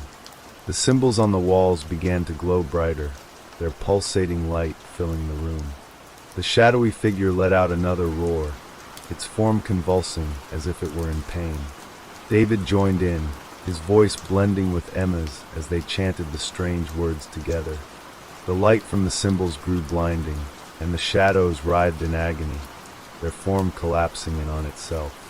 But then, the journal's pages turned on their own, revealing something neither of them had seen before, an ominous warning scrawled in blood-red ink. David's voice faltered as he read it aloud. "To end it is to release it." Emma froze, her eyes wide with horror. "What does that mean?" Before David could answer, the ground beneath them began to shake violently, and the shadows surged forward. David barely had time to react as the shadow lunged toward them, a mass of writhing darkness that seemed to consume all light and sound. He grabbed Emma's arm and pulled her back, narrowly avoiding the tendrils of shadow that lashed out like whips. "Keep reading," David shouted, his voice hoarse with panic. "We don't have a choice now." Emma's hands trembled violently as she clutched the journal, her knuckles white. She forced herself to continue reciting the words, her voice cracking but steady enough to push forward. The symbols on the walls began to pulse faster, their glow almost hypnotic, but the warning in the journal gnawed at her mind. "What if we're doing the wrong thing?" Emma cried, her voice rising in desperation. "What if this isn't stopping it? What if it's freeing it?" David gritted his teeth, sweat pouring down his face as he struggled to hold the flashlight steady. The beam of light flickered, and the batteries threatened to die at any moment. He didn't want to admit it, but he shared her fear. The journal's cryptic warning had shaken him to his core. But stopping now wasn't an option. The shadow was growing stronger by the second, its tendrils thrashing and slamming into the walls with enough force to crack the stone. "It's too late to back out," David yelled over the deafening roar of the entity. "If we stop, it'll kill us for sure." Emma's voice broke into a sob, but she kept reading. The words twisted on the page, their shapes changing even as she spoke them aloud. It felt like the journal was alive, guiding them but also mocking them, as if it knew something they didn't. The air around them grew colder still, and Emma's breath came out in thick white puffs. The shadow surged forward again, slamming into the circle of candles. The flames flickered violently, but somehow they didn't go out. The light from the symbols seemed to hold the entity at bay, if only barely. David reached out and grabbed Emma's free hand, squeezing it tightly. "We can do this," he said, though his voice was shaking. "Just keep going. We're almost there." Emma nodded, tears streaming down her face, and resumed chanting. Her voice grew louder, stronger, as if the words were giving her some kind of power. The shadow writhed and twisted, letting out an inhuman screech that made their ears ring. The walls of the cellar trembled, and pieces of stone began to fall, shattering on the dirt floor. Suddenly, the light from the symbols flared brighter than ever, bathing the entire room in a blinding white glow. The shadow recoiled, its form collapsing in on itself, as if it were being sucked into some unseen void. For a moment, David thought they were winning, but then the ground beneath their feet gave way. The dirt floor crumbled, and both of them screamed as they fell into the darkness below. The flashlight slipped from David's grasp, tumbling into the void. It hit something solid far below with a dull clatter, its beams still flickering weakly. They landed hard on a surface that felt like stone, the impact knocking the wind out of them. David groaned, his whole body aching as he tried to sit up. Emma was next to him, gasping for breath and clutching the journal to her chest. Where are we?" Emma whispered, her voice barely audible. David looked around, his eyes struggling to adjust to the dim light. They were in some kind of cavern, the walls smooth and black, as if carved from obsidian. The air was thick and heavy, filled with a faint, sulphurous smell that made his stomach turn. In the distance, he could hear the faint sound of dripping water, echoing endlessly in the vast space. "I don't know," David said, his voice hollow. "But I don't think we're in the cellar anymore." Emma's breathing was ragged as she looked around, her eyes wide with fear. The journal in her hands seemed to pulse faintly, its cover warm to the touch. She looked down at it, her heart sinking as she saw that the pages had gone blank. The words and symbols were gone, leaving behind nothing but empty parchment. "It's empty," Emma said, her voice trembling. "The journal, it's empty. What does that mean?" David shook his head, his mind racing. "I don't know. Maybe we finished the ritual. Maybe this is what happens after." But even as he said it, he didn't believe it. The cavern felt wrong, its oppressive atmosphere weighing down on them like a physical force. And then he saw it, the faint glow in the distance. "What is that?" David said, pointing toward the light. Emma followed his gaze, her stomach churning as she saw the faint, flickering glow. It wasn't like the light from the symbols. It was colder, darker, like the ghost of a flame. It seemed to hover in the air, shifting and pulsing like a living thing. "We need to get out of here," Emma said, her voice rising in panic. "We can't stay here." David nodded, but his eyes were fixed on the light. It was drawing him in, pulling at something deep inside him. He shook his head, forcing himself to look away. "Come on," he said, grabbing Emma's hand. "Let's move. We'll find a way out." They started walking, their footsteps echoing in the cavernous space. The glow in the distance seemed to follow them, growing brighter the further they went. The walls of the cavern were smooth and featureless, offering no clues as to where they were or how to escape. Emma clutched the journal tightly, her heart pounding. She could feel the weight of something watching them, its presence oppressive and suffocating. She glanced over her shoulder, but there was nothing there, only the empty darkness, stretching endlessly behind them. "David," she whispered, her voice trembling. "I think it's still here." David didn't respond. His focus was on the path ahead, his jaw clenched tightly. But he felt it too, the presence, the feeling of being watched. It was as if the shadow hadn't been banished at all. It was still with them, hiding in the darkness, waiting for the right moment to strike. The glow in the distance grew brighter, revealing a massive, circular door carved into the stone wall. It was covered in intricate symbols, similar to the ones they'd seen in the cellar, but far more elaborate. The door seemed to hum faintly, its surface radiating a cold, otherworldly energy. Emma stopped in her tracks, her eyes wide. "What is that?" David shook his head, his stomach churning. "I don't know, but I think it's a way out." Emma hesitated, her grip on the journal tightening. "Or it's something worse." David turned to her, his expression grim. "Do we have a choice?" Emma looked at David, her face pale and drawn. She didn't argue because she knew he was right. They had no choice. Whatever was behind them, whatever was in this place, wasn't going to let them leave unless they kept moving forward. The massive door loomed in front of them, its surface shimmering faintly in the dim light. David reached out a trembling hand to touch it, but the moment his fingers brushed the cold stone, the symbols on the door flared to life, glowing with an eerie blue light. A deep, resonant hum filled the cavern, vibrating through their bones. Emma stepped back instinctively, clutching the journal like a shield.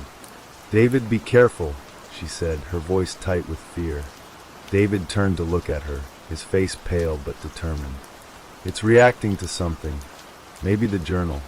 Maybe us." He hesitated for a moment before saying, "But it's not attacking us. That has to mean something, right?" Emma shook her head, unsure. The hum grew louder, and the symbols on the door began to shift and rearrange themselves, as if forming a new pattern. She stared at them, her eyes narrowing. "It's a lock," she said suddenly. "The symbols, they're a lock. We have to figure out how to open it." David frowned, stepping closer to examine the door. "How? We don't even know what these symbols mean." Emma hesitated, then opened the journal. The pages were still blank, but as she held it up, she noticed faint impressions on the paper, marks that seemed to glow faintly, like invisible ink. She tilted the journal, letting the faint light from the door illuminate the pages, and slowly, the marks began to take shape.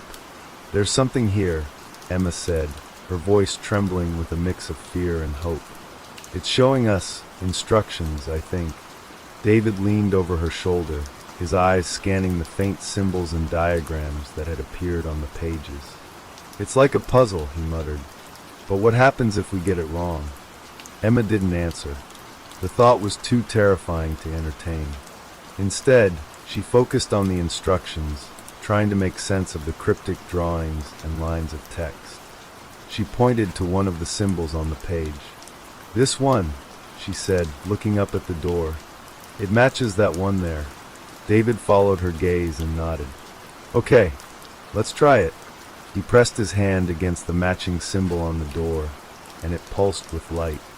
A low, grinding sound echoed through the cavern as part of the door shifted slightly. They exchanged a glance, their breath quickening. "It's working," Emma said, her voice barely above a whisper. One by one, they matched the symbols on the journal to those on the door. With each correct choice, the door shifted and the humming grew louder. But with every step forward, the oppressive feeling in the cavern deepened. The air grew colder, and the shadows around them seemed to stretch and move, as if alive. Emma's hands shook as she pointed to the next symbol. "That one, the one on the top right." David pressed it, and for a moment, nothing happened. Then the symbol flared red, and a deafening screech tore through the air. They stumbled back as the door seemed to ripple like liquid, and a black tendril shot out from its surface, slamming into the ground where David had been standing a moment earlier. "Wrong one!" Emma screamed, her voice raw with terror. David scrambled to his feet, his chest heaving. "Then what do we do?" "The journal isn't clear. It's like it's changing as we go." Emma flipped through the pages frantically, her eyes scanning the shifting text. "It's testing us," she said, her voice shaking. "It wants us to prove we understand, but I don't know if we do." The black tendril withdrew into the door, but the symbols on its surface were now pulsing erratically, as if warning them that they didn't have much time. The hum had turned into a low, menacing growl that seemed to vibrate through their very souls. David grabbed Emma's arm, forcing her to look at him. "We don't have time to second guess," he said. "We have to try again. If we stop now, we're dead." Emma nodded, tears streaming down her face. She turned the page, her breath catching as a new symbol appeared, one that hadn't been there before. "This one," she said, pointing. "I'm sure of it." David didn't hesitate. He pressed the symbol, and this time, the door responded with a deep, resonant tone. The light shifted from blue to a brilliant white, and the grinding sound returned as another section of the door moved. "We're close," David said, his voice filled with a mixture of relief and urgency. "Just a few more." But as they worked, the shadows around them began to close in. The faint glow from the door was the only thing keeping the darkness at bay, and it was growing dimmer with every passing moment. The feeling of being watched had intensified, and now it felt like something was right behind them, its presence cold and suffocating. Emma forced herself to focus, guiding David to the next symbol. The door shifted again, and a sliver of light appeared at its edges, like a crack opening into another world. The growling sound faded, replaced by a high-pitched whine that set their teeth on edge. "We're almost there," Emma said, her voice trembling with a mix of fear and hope. "Just one more." David's hand hovered over the final symbol, his heart pounding. He looked at Emma, his eyes searching hers for reassurance. "Are you sure?" he asked. Emma hesitated, then nodded. "It's the only one that makes sense." David pressed the symbol. For a moment, nothing happened. The cavern was silent except for their ragged breathing. Then the door erupted with light, blinding and all-consuming. The hum turned into a deafening roar, and the ground beneath them began to shake violently. The door began to open. A cold, Otherworldly wind rushed through the cavern as the massive stone doors creaked and groaned, sliding apart to reveal an impenetrable darkness beyond. The roaring sound dissipated, replaced by an eerie, unsettling silence that seemed to swallow every noise they made. Emma and David stood frozen, their eyes fixed on the threshold. The light from the door faded, leaving only a faint glow around its edges. Beyond the opening, there was nothing but a void, black and unending, as if the doorway led to a place outside reality itself. "What now?" David whispered, his voice barely audible. Emma clutched the journal tightly, her knuckles white. "I don't know," she admitted, "but it feels like we're meant to go through." David shook his head, taking a step back. "We don't even know what's in there. For all we know, it's worse than what's out here." Emma turned to him, her eyes wide and desperate. "Do we really have a choice? This thing, the shadows, the tendrils, everything, it's not going to let us leave. This might be the only way to end it." David looked back at the dark expanse beyond the door. His instincts screamed at him to run, to get as far away from this place as possible. But deep down, he knew Emma was right. They couldn't go back. Whatever was waiting in the void was their only chance, if it was a chance at all. "Fine," he said finally, his voice heavy with resignation. "But if we go in there, we stay close. No matter what happens." Emma nodded, though the fear in her eyes didn't waver. Together, they stepped toward the threshold. As they crossed the boundary, an icy chill washed over them, stealing their breath and making their skin prickle. It felt like stepping into another world, a place that was alive in ways they couldn't comprehend. The ground beneath their feet was solid, but it didn't feel like stone. It was soft and uneven, pulsing faintly with a rhythm that matched their racing hearts. The air was thick and heavy, carrying a strange metallic taste. There was no light, yet they could see each other clearly, as if the darkness itself was illuminating them. "This place," Emma murmured, her voice trembling. "It's not natural." David didn't respond. He was too focused on the faint sound that seemed to echo all around them, a distant, rhythmic thumping, like the heartbeat of a giant creature. It was growing louder with every step they took, pulling them deeper into the void. The journal in Emma's hands began to glow faintly, its pages turning on their own. New symbols appeared, along with a line of text that sent a shiver down her spine. "To seal the shadow, you must face it." "What does that mean?" David asked, his voice strained. Emma shook her head. "I don't know, but I think it's here." As if on cue, the darkness ahead of them began to shift. A massive shape emerged from the void, its form indistinct but terrifying. It was like a living shadow, its edges constantly shifting and writhing. Two glowing eyes appeared in its center, staring at them with an intensity that made Emma's knees buckle. The heartbeat sound grew deafening, and a deep, guttural voice echoed in their minds. "Why have you come?" David stepped in front of Emma, his fists clenched. "We didn't mean to. We just..." "Lies," the voice roared, shaking the ground beneath them. "You seek to bind me once more, to trap me in this prison." Emma held up the journal, her hands trembling. "We don't want to trap you," she said, her voice barely above a whisper. "We just want to leave. Please let us go." The shadow laughed, a sound that sent waves of cold dread through them. "There is no leaving. You opened the door. Now you belong to me." The creature lunged toward them, its massive form filling their vision. David grabbed Emma's arm and pulled her back, but there was nowhere to run. The shadow surrounded them, its presence overwhelming and suffocating. Emma looked down at the journal, her mind racing. There had to be a way to stop it. The symbols on the pages were glowing brighter now, and she realized they formed a pattern, a ritual. She scanned the instructions, her breath catching as she understood what needed to be done.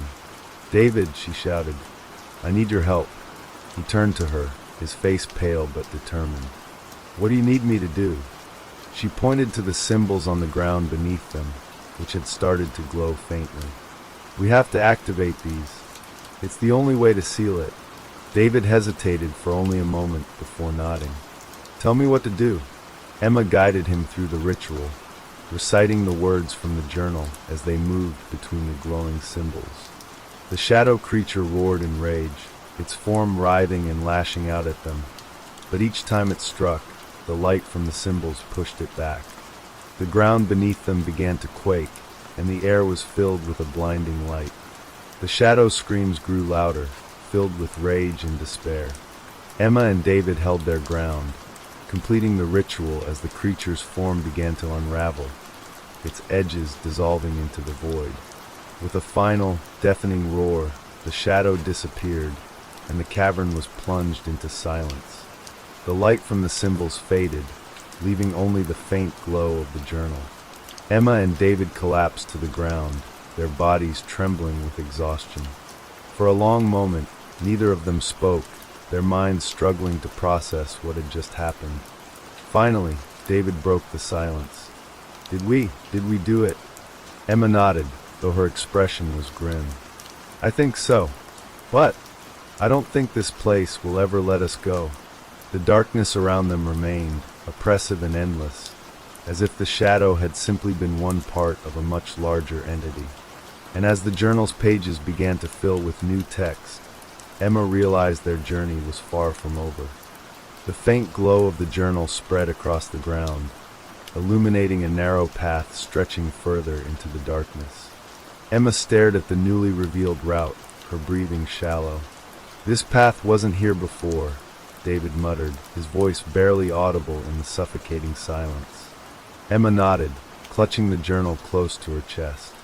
The weight of it seemed heavier now, as though the object itself had absorbed the terror of what they'd just faced. "I think it's leading us somewhere." "Leading us?" David's voice rose, the strain in his tone unmistakable. "You mean it's controlling where we go?" "Emma, this is madness. We've already done the ritual. We stopped that thing. Why can't we just turn around and leave?"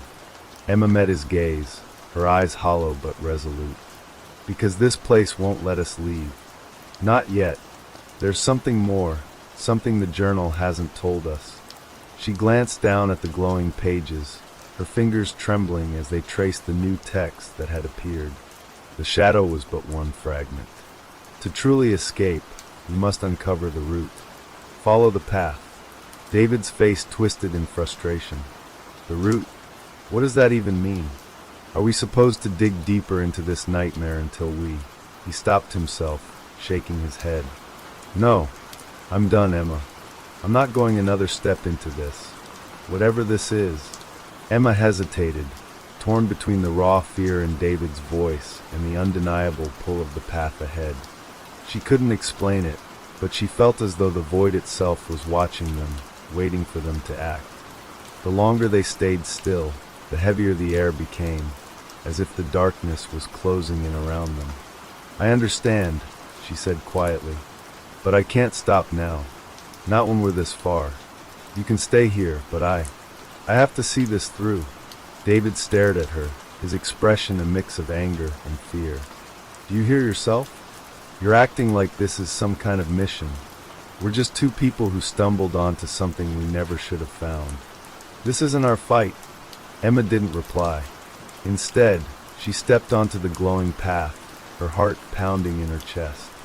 The moment her foot touched the faintly lit ground, the air around her seemed to shift, the darkness pulling back slightly as if granting her permission to continue. David cursed under his breath. "Damn it, Emma. You're going to get yourself killed." She turned back to him, her voice soft but firm. "If I stop now, whatever's in here will never let us go. You know that as well as I do." For a moment, David stood frozen, torn between his fear and the bond they shared. Finally, with a frustrated sigh, he stepped onto the path behind her. "I hate this," he muttered, "but I'm not letting you go in there alone." They moved forward together, the faint glow of the path their only guide. The heartbeat sound from earlier had returned, faint but steady, growing louder with each step they took. The air grew colder, and the walls of the void seemed to pulse and shift as if alive. After what felt like an eternity, they reached the end of the path. Before them stood an ancient, crumbling altar, surrounded by a circle of glowing runes. The journal's light intensified, and Emma opened it to find more instructions scrawled across the pages. The root lies buried within. Offer a piece of yourself to reveal it. Emma frowned, her eyes scanning the cryptic words again and again. Offer a piece of yourself. What does that mean? David stepped closer to the altar, his expression wary. I don't like the sound of that. What if it means? He stopped, his voice faltering as he noticed a small, jagged knife resting on the altar. It was ancient, its blade blackened and dull, but it radiated an unsettling energy. Emma stared at the knife, her stomach twisting with dread. This must be part of it. The ritual said we'd have to make a sacrifice. Maybe it's symbolic. David shook his head. Or maybe it's literal. And I'm not about to let you start cutting yourself because some creepy book told you to. She turned to him, desperation etched on her face. What choice do we have? If this is the only way to escape, then I have to try. David grabbed her arm, his grip firm. No, there's got to be another way. Let me. Before he could finish, the ground beneath the altar began to quake. The runes flared brighter, and a deep, guttural voice filled the air, the same voice they had heard before. Choose, or I will choose for you. Emma looked at David, her heart racing. It's forcing us. We have to act now. David stared at her, his jaw clenched. Then, with a sudden burst of determination, he snatched the knife from the altar. If someone's going to do this, it's going to be me. No, Emma cried, reaching for him, but he stepped back, holding the blade to his palm. Emma, I dragged you into this. If there's a price to pay, it's mine to pay. Without giving her a chance to argue, he sliced the blade across his hand, wincing as blood dripped onto the altar. The runes blazed with light, and the voice returned, louder and more menacing than before. The sacrifice is accepted. Now face the truth. The ground beneath them collapsed, and they fell into the void. The sensation of falling was instant and all-consuming, as if the very air around them had turned to liquid, pulling them deeper into the abyss. Emma gasped, her heart racing as she reached out for David, but the darkness twisted and distorted, making it impossible to see anything. She could feel his presence beside her, though, his hand grasping hers desperately as they plummeted through the endless void. Time seemed to stretch and warp as they fell. The air grew colder, and the darkness seemed to press in on them from all sides, suffocating and oppressive. It was as though they were falling through a tunnel of pure fear, each second dragging out longer than the last. Their limbs felt heavy, as if the weight of the very universe was bearing down on them. Finally, after what felt like an eternity, their descent slowed. They landed with a soft thud, the impact barely registering as the world around them shifted. The coldness that had gripped them so tightly began to recede, and Emma found herself on her hands and knees, her breath coming in ragged gasps. She looked around, but there was no light, no guide. The only thing she could hear was the steady, unyielding beat of the dark heart that surrounded them, a rhythm that seemed to echo in her bones. David groaned beside her, his voice weak. Emma, where are we? She pushed herself to her feet, her legs shaky from the fall. I don't know. I can't see anything. She reached out in front of her, her fingers brushing against the cold, smooth surface of what felt like stone. The darkness was absolute, and it swallowed every sound, every movement. Even the air felt thick, heavy, as if they were trapped inside something alive. Emma, David whispered, his voice strained. We need to get out of here. This place. I can feel it. It's wrong. I know, she replied, her voice shaky as she tried to steady herself. But we can't just turn back. It's part of the ritual, part of whatever we've unleashed. We need to finish it. If we don't, it will never let us go. The faint light from the journal had dimmed, but Emma still held it tightly in her hands. She flipped it open, her eyes scanning the pages, desperate for any clue. The text had changed again, the words now flowing like a river of ink across the pages, constantly shifting and rearranging. The root is in the heart of the darkness. To break the cycle, you must confront what lies within. Her pulse quickened. The words were clear now, their meaning impossible to ignore. What lies within? It sounded like a warning, like a promise. She turned to David, who was staring at the walls of the void, his body tense with fear. We have to move forward. We have no choice. David didn't argue, but his face twisted with doubt and terror. He grabbed Emma's arm as she stepped forward into the void, his grip firm but reluctant. I don't know how much longer I can take this. I don't know if we can keep going. Emma squeezed his hand. We don't have a choice. We have to end this. They began to walk, their footsteps echoing in the oppressive silence, the darkness pressing in around them. The air grew colder the further they moved, and the heartbeat that had once been distant was now all around them, surrounding them like an invisible force. Eventually, the ground beneath their feet began to change. The smooth stone was replaced by something rougher, more jagged. Emma stumbled, her foot catching on a rock. She cried out but caught herself, her eyes scanning the darkness for any sign of what lay ahead. The faint sound of the heartbeat grew louder still, and the walls of the void seemed to pulse with an unnatural rhythm. Then, through the endless black, a flicker of light appeared in the distance. It was small at first, no more than a pinprick in the vast emptiness, but it grew steadily brighter as they approached it. The air around them seemed to hum with energy as the light expanded into a doorway, a swirling vortex of golden light. Emma hesitated, her heart pounding in her chest. Is this it? David didn't say anything. He only stared at the doorway, his expression unreadable. But she could feel his fear, radiating off him in waves. He didn't want to go through. Neither of them did. But they knew they had no choice. This is it, Emma whispered, though her voice trembled with uncertainty. We have to go through. We have to face whatever is waiting for us on the other side. David squeezed her hand once more before stepping forward, his footsteps slow and heavy. Emma followed closely behind, her breath caught in her throat as they crossed the threshold of the doorway. The moment they passed through, the world around them seemed to shift, as if the very fabric of reality had bent to accommodate their arrival. The ground beneath them was solid now, smooth and unyielding, though the air still felt thick with an unnatural weight. They stood in a vast chamber, dark and empty, yet somehow alive. It was as if the very walls were breathing, pulsing with an energy they could not comprehend. The light from the doorway had vanished, leaving them in total darkness once more. And then they heard it, a voice, low and guttural, like the sound of something ancient, something that had existed long before the world as they knew it had ever come into being. The voice was not spoken aloud, but rather echoed in their minds, filling every corner of their thoughts. You have come. Emma's blood ran cold at the sound. It wasn't just a voice.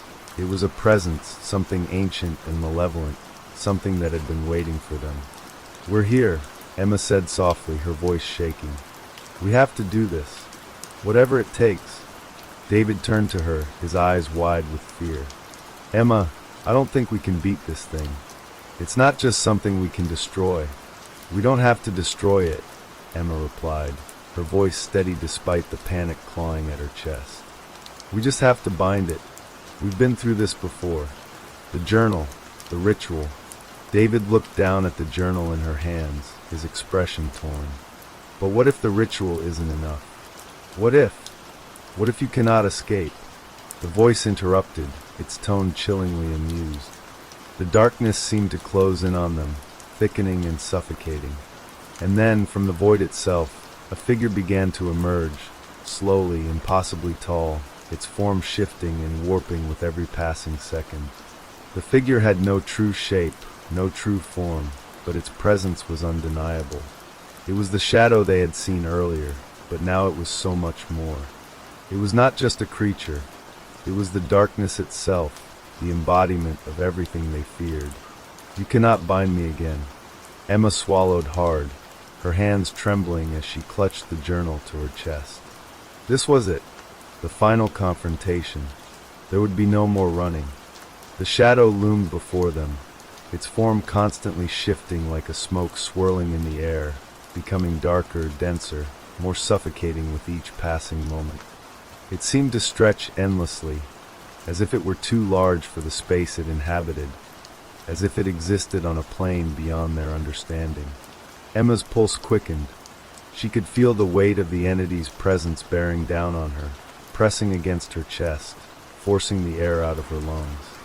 Her heart thudded painfully, each beat reverberating in the hollow chamber. She had never felt so small, so insignificant in the face of something so vast and ancient. It wasn't just a creature, it was a force, something that had been here long before they had ever set foot in this farmhouse. The voice spoke again, this time louder, more powerful, as if it was coming from all directions at once, surrounding them, consuming them. "You think you can stop me? You think you can bind me?" Emma stepped forward, the journal still clutched tightly in her hands. She could feel the trembling of her fingers, but she refused to let go. She had to do this. There was no other choice. If they didn't act now, they would be lost forever, swallowed whole by whatever this thing was. "We can stop you," she said, her voice louder than she felt.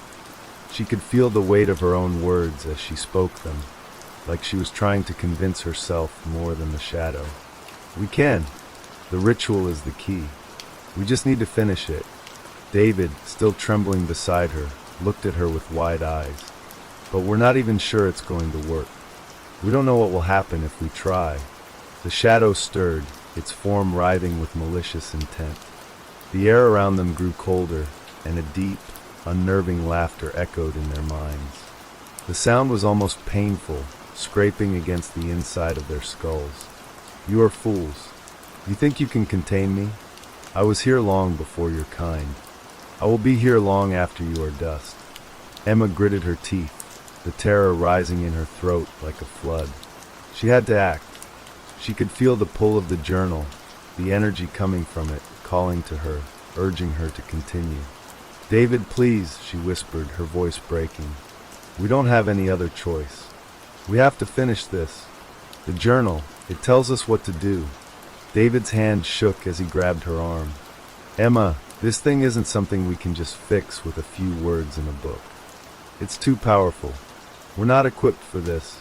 The shadow writhed, a jagged edge forming in the center of its body like a mouth, wide and full of teeth, impossibly sharp. The sight made Emma's stomach turn, but she refused to back down. "You cannot hide from what you have awakened. You cannot escape." The words cut through the air, and Emma felt the ground beneath her feet tremble. The world itself seemed to be shifting, warping around them. The walls of the chamber, the air, even the light itself bent and twisted in unnatural ways. David stepped closer to her, his voice trembling. "Emma, we don't have time. What if we're just making it worse?" Emma didn't answer immediately. Instead, she opened the journal again, her hands shaking as she flipped through the pages. She knew the answer was here. She could feel it, the knowledge buried deep within the book, just beyond her reach. And then she saw it. The root is the heart. To bind it, you must sever the connection. Offer the sacrifice. She froze. The words were clear now. The root was the heart of the shadow, the entity they were facing. And to sever the connection, they needed to make a sacrifice. But what did it mean? What kind of sacrifice? And who would make it? "David," she whispered, her voice barely audible. "The sacrifice. I think it's us." David recoiled, his face pale. "No, Emma. No. I can't." The shadow surged forward, its mouth widening, its darkness swallowing everything in its path. The chamber seemed to stretch, distort, and then, just as quickly as it had grown, the space collapsed around them. "You have no choice." Emma stumbled backward, the journal still clutched in her hands. "David, we can't run. We can't hide from it." David's face twisted in agony, the fear of what they might have to do cutting through him. He turned toward the shadow, his gaze locking on its shifting form. I won't leave you," he said through clenched teeth, his voice breaking. "But I don't know if I can do this." Emma took a step toward him, her heart pounding. "We don't have to do it alone. We'll do it together. We have to trust each other. Trust the journal." The shadow let out a low, guttural growl, the sound vibrating through the floor beneath them. The darkness surged, pulling at them, dragging them closer to the center of the room. The air grew thick with the energy of the entity, the space around them warping and bending as if the fabric of reality itself was unraveling. David's breath hitched as the shadow reached toward them, tendrils of darkness curling around his body, pulling him forward. Emma cried out, but there was nothing she could do. The shadow's power was too great, its influence too overwhelming. "This is the end, little mortals." Emma's vision blurred as she stumbled forward, her hands trembling as she held the journal out. She could feel the weight of it in her palms, the energy of the ritual pulsing through it, guiding her toward what needed to be done. With a final, desperate cry, she opened the journal once more, searching for the last piece of the ritual. To sever the root, the heart must be offered.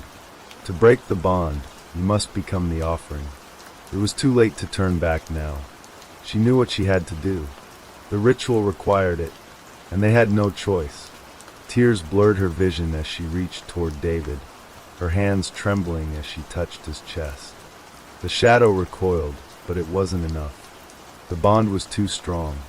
"I'm sorry," she whispered, the words barely audible over the growing chaos around them. "I love you." And with that, she drove the blade into her own chest. The blade sunk deep, and Emma's breath caught in her throat as the pain seared through her. It was unbearable, a fire that consumed her from within.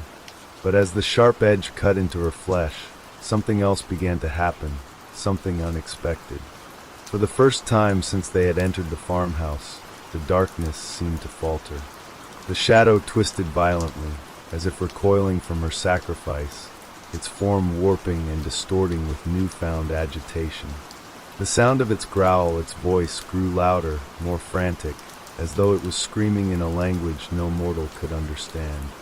Emma gasped for air, her vision blurring, but she could feel it, the connection, the bond between her and the shadow breaking. The air itself seemed to ripple with the energy of the ritual, as if time itself had frozen for a brief, fleeting moment. Her heart hammered in her chest, each beat growing weaker, but still, the journal called to her, its words urging her forward. To break the bond, to sever the heart, you must become the offering. David screamed her name, his voice ragged with horror and disbelief, but Emma could no longer answer. The words were slipping away from her, swallowed by the suffocating darkness. The world around her grew distant, the edges of her reality beginning to fade. The shadow twisted in agony, its form contorting in unnatural ways. The walls of the chamber shook, the very air around them vibrating with an energy far more ancient and malevolent than anything Emma could have imagined. The creature's voice reverberated through her bones, its words now laced with desperation. "No, you cannot do this. You are mine. I am eternal." But Emma had already started to slip away. She could feel her body weakening, the life draining from her in waves. Yet still, the ritual pulsed through her, binding her to the shadow, severing it from its hold on the world. With her final breath, she whispered, "Goodbye, David." And then the world went dark. David stood there, frozen in place, his body trembling, his mind struggling to comprehend what had just happened. The shadow shrieked, its form thrashing in the void, growing more erratic, more desperate. It was unraveling, its power slipping away like sand through fingers. The room seemed to grow quieter, the oppressive weight of the darkness lifting, replaced by a stillness that felt wrong in its own way, like the calm before a storm. David's eyes locked onto Emma, her form crumpled on the floor, the blood seeping out from the wound she had inflicted upon herself. Her face was pale, her body unnaturally still, but there was something about her expression, something peaceful, as if she had finally found release from the terror that had gripped them both. He dropped to his knees beside her, his hands trembling as he touched her face. Tears welled in his eyes, but he couldn't bring himself to cry. He couldn't bring himself to do anything except stare at the woman he had loved, the woman he had promised to protect, now gone. "Emma, no, please," he whispered, his voice breaking. "You didn't have to." But it was too late. The ritual had been completed, and the bond between the shadow and the world had been severed. The creature's screams were fading now, its presence evaporating like mist in the morning sun. The darkness that had consumed the chamber began to recede, the oppressive weight lifting from the air. The pulse of malevolent energy that had once surrounded them now felt like a distant echo. David looked around, the walls of the chamber slowly dissolving into nothingness, and the faint light of the world outside began to filter in. The farmhouse, no, the entire land they had once known, was slipping away, the boundaries between this place and reality blurring until there was nothing left but the silence. As the last remnants of the shadow faded, a soft, familiar light filled the room. The door they had walked through earlier reappeared, glowing with a gentle, inviting warmth. David stood up slowly, his legs unsteady, his heart heavy with grief. But as he gazed at the doorway, he knew that the cycle had ended. They had faced the darkness together, and now it was over. With a final glance at Emma, he turned and walked toward the door, leaving the place that had consumed so much of their lives behind. The house, the shadow, the terror, they were gone. What remained was a quiet, empty space, untouched by the horrors they had faced. And as David stepped into the light, he whispered one final goodbye. "Rest now, Emma. You're free."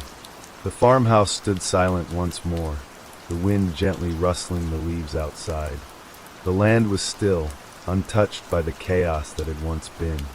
And deep within the soil, beneath the rotting floorboards, the shadow, now nothing more than a distant memory, faded away, its power scattered to the winds, never to return. For now peace reigned. But as the earth settled back into its natural rhythm, a faint whisper echoed through the trees, barely audible, almost lost to time. "It is not over." Name of the next story: The Carnival of Lost Souls. The carnival rolled into town under the cover of darkness, the massive Ferris wheel looming on the horizon like some ancient sentinel. Its lights flickered and shimmered in the dim, early evening, casting long shadows across the town's main street. For the small town of Hollow Creek, it was a rare sight, an event, even. Carnivals didn't come through often, and when they did, it was always the same. Families packed into their cars, eager for a night of games, food, and excitement. But this time felt different. There was something unsettling in the air, something that made the hair on the back of your neck stand on end. The sound of music floated through the streets, tunes that were both haunting and melodic, pulling at something deep inside of you. The clinking of the carousel, the distant laughter of children, and the screech of the roller coaster filled the night like a strange lullaby. But the people of Hollow Creek had no idea what awaited them. It was Sarah who noticed it first, the way the carnival appeared so suddenly. One minute, it wasn't there, and the next, it had taken over the entire block. The massive Ferris wheel had been erected overnight, its towering frame reaching into the sky, visible even from the farthest corners of town. The lights on the rides twinkled in the darkness, and the smell of popcorn and candy filled the air. It was beautiful, but there was a weight to it, a heaviness that Sarah couldn't shake. "What's going on?" her brother, Tom, asked, his voice full of wonder as he stood beside her at the window, staring out at the carnival. He had always been the more adventurous one of the two, eager to jump into whatever new excitement came to town. "I don't know," Sarah replied, feeling a chill creep down her spine. "It's strange. It wasn't here last night." Tom grinned. "It's a carnival, Sarah. What's so strange about that?" But Sarah wasn't so sure. There was something about the carnival's arrival that felt wrong.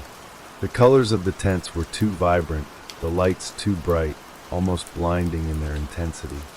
And the air, there was something in the air, a thick, heavy silence that settled over the town, making the usual sounds of evening seem distant and muted. Despite her unease, Sarah found herself walking toward the carnival later that evening, unable to resist the pull of the music, the lights, the sounds. The town had gathered in droves, crowding around the entrance, eager to see what it had to offer. As she walked closer, she noticed the people, families, couples, and children, had a strange look about them. Their eyes were too wide, their expressions too vacant, as if they were seeing something that no one else could. As Sarah and Tom walked toward the entrance, a man dressed in a tattered clown costume greeted them with a wide grin. His face was painted a grotesque shade of white, and his smile stretched unnaturally across his face. He stood motionless, blocking the entrance. "Step right up," the clown said, his voice echoing unnervingly in the still air. "The carnival awaits." Tom didn't hesitate. He stepped forward, grinning. "What's the worst that could happen?" Sarah hesitated. Something was wrong. The clown's eyes were too wide, too dark, as if there was something hiding behind them, something that wasn't human. But before she could protest, Tom had already entered, and she had no choice but to follow. The atmosphere inside the carnival was like nothing she had ever seen before. The lights danced in strange patterns, casting long, eerie shadows across the ground. The air was thick with the smell of sugar and oil, but there was something else, a strange, metallic odor that seemed to hang in the air, suffocating her with each breath. The ride seemed old, decaying even. The Ferris wheel groaned as it spun slowly, its creaking metal echoing through the night. The carousel, with its chipped and worn horses, spun in a slow, hypnotic circle, the haunting music playing endlessly. But the strangest part was the people. They weren't acting like they were having fun. They were moving in a slow, mechanical way, as if they were under some kind of spell. And then there was the Hall of Mirrors.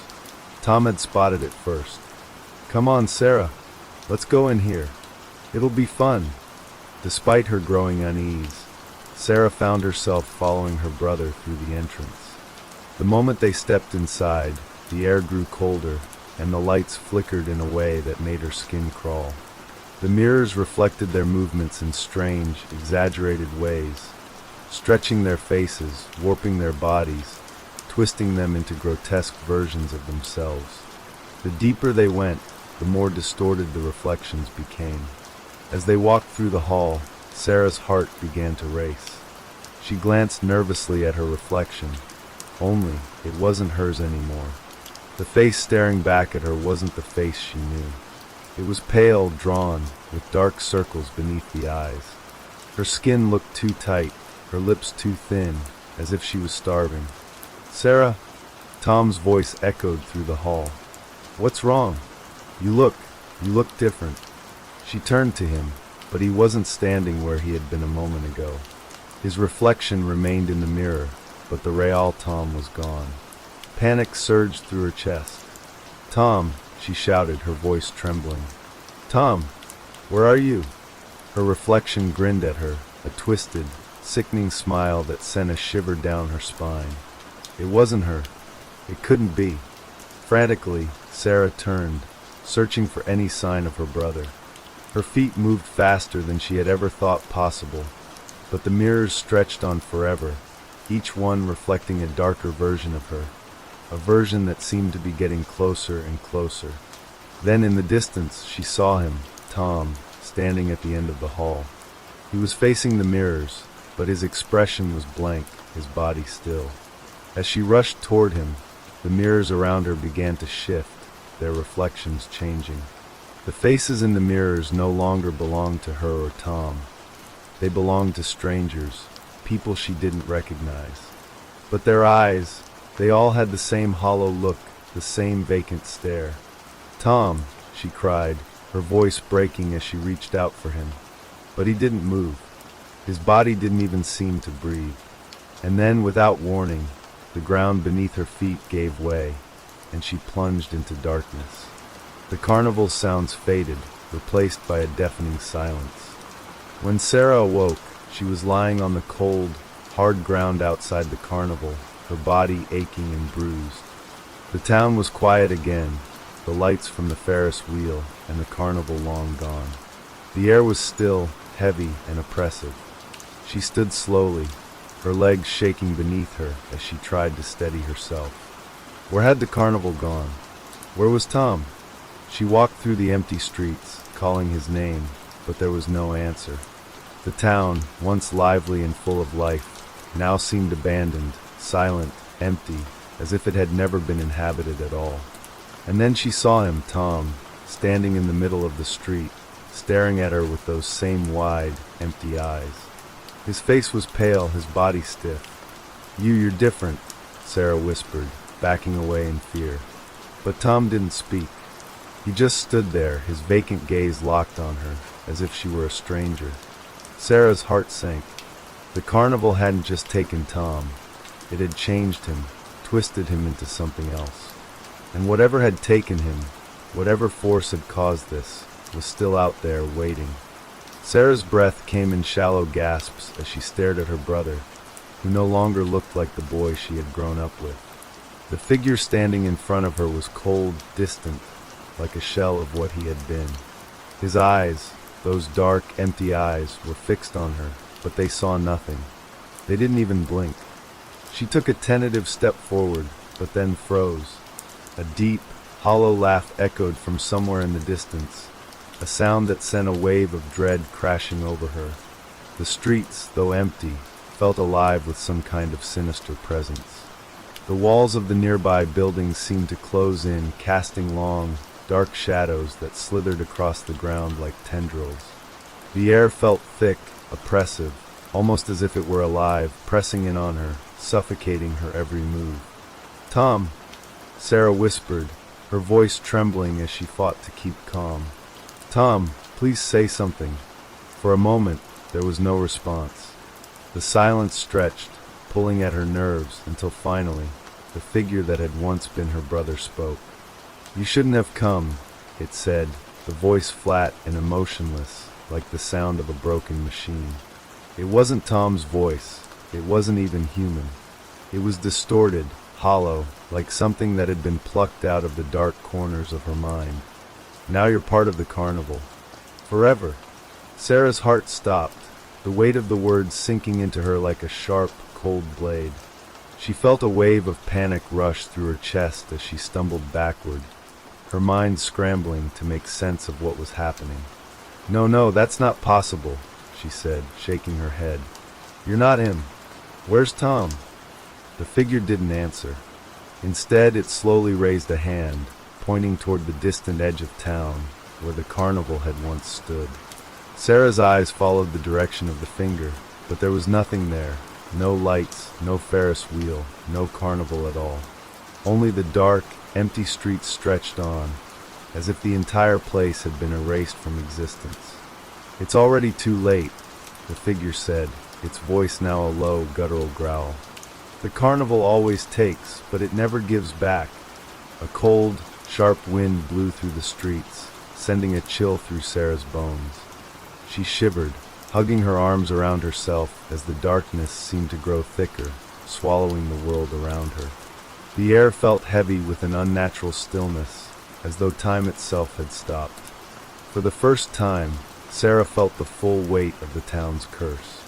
The carnival had come, and with it, something ancient and malicious had awoken. The people who entered never came back, and those who did, like Tom, were not the same. But it wasn't just Tom.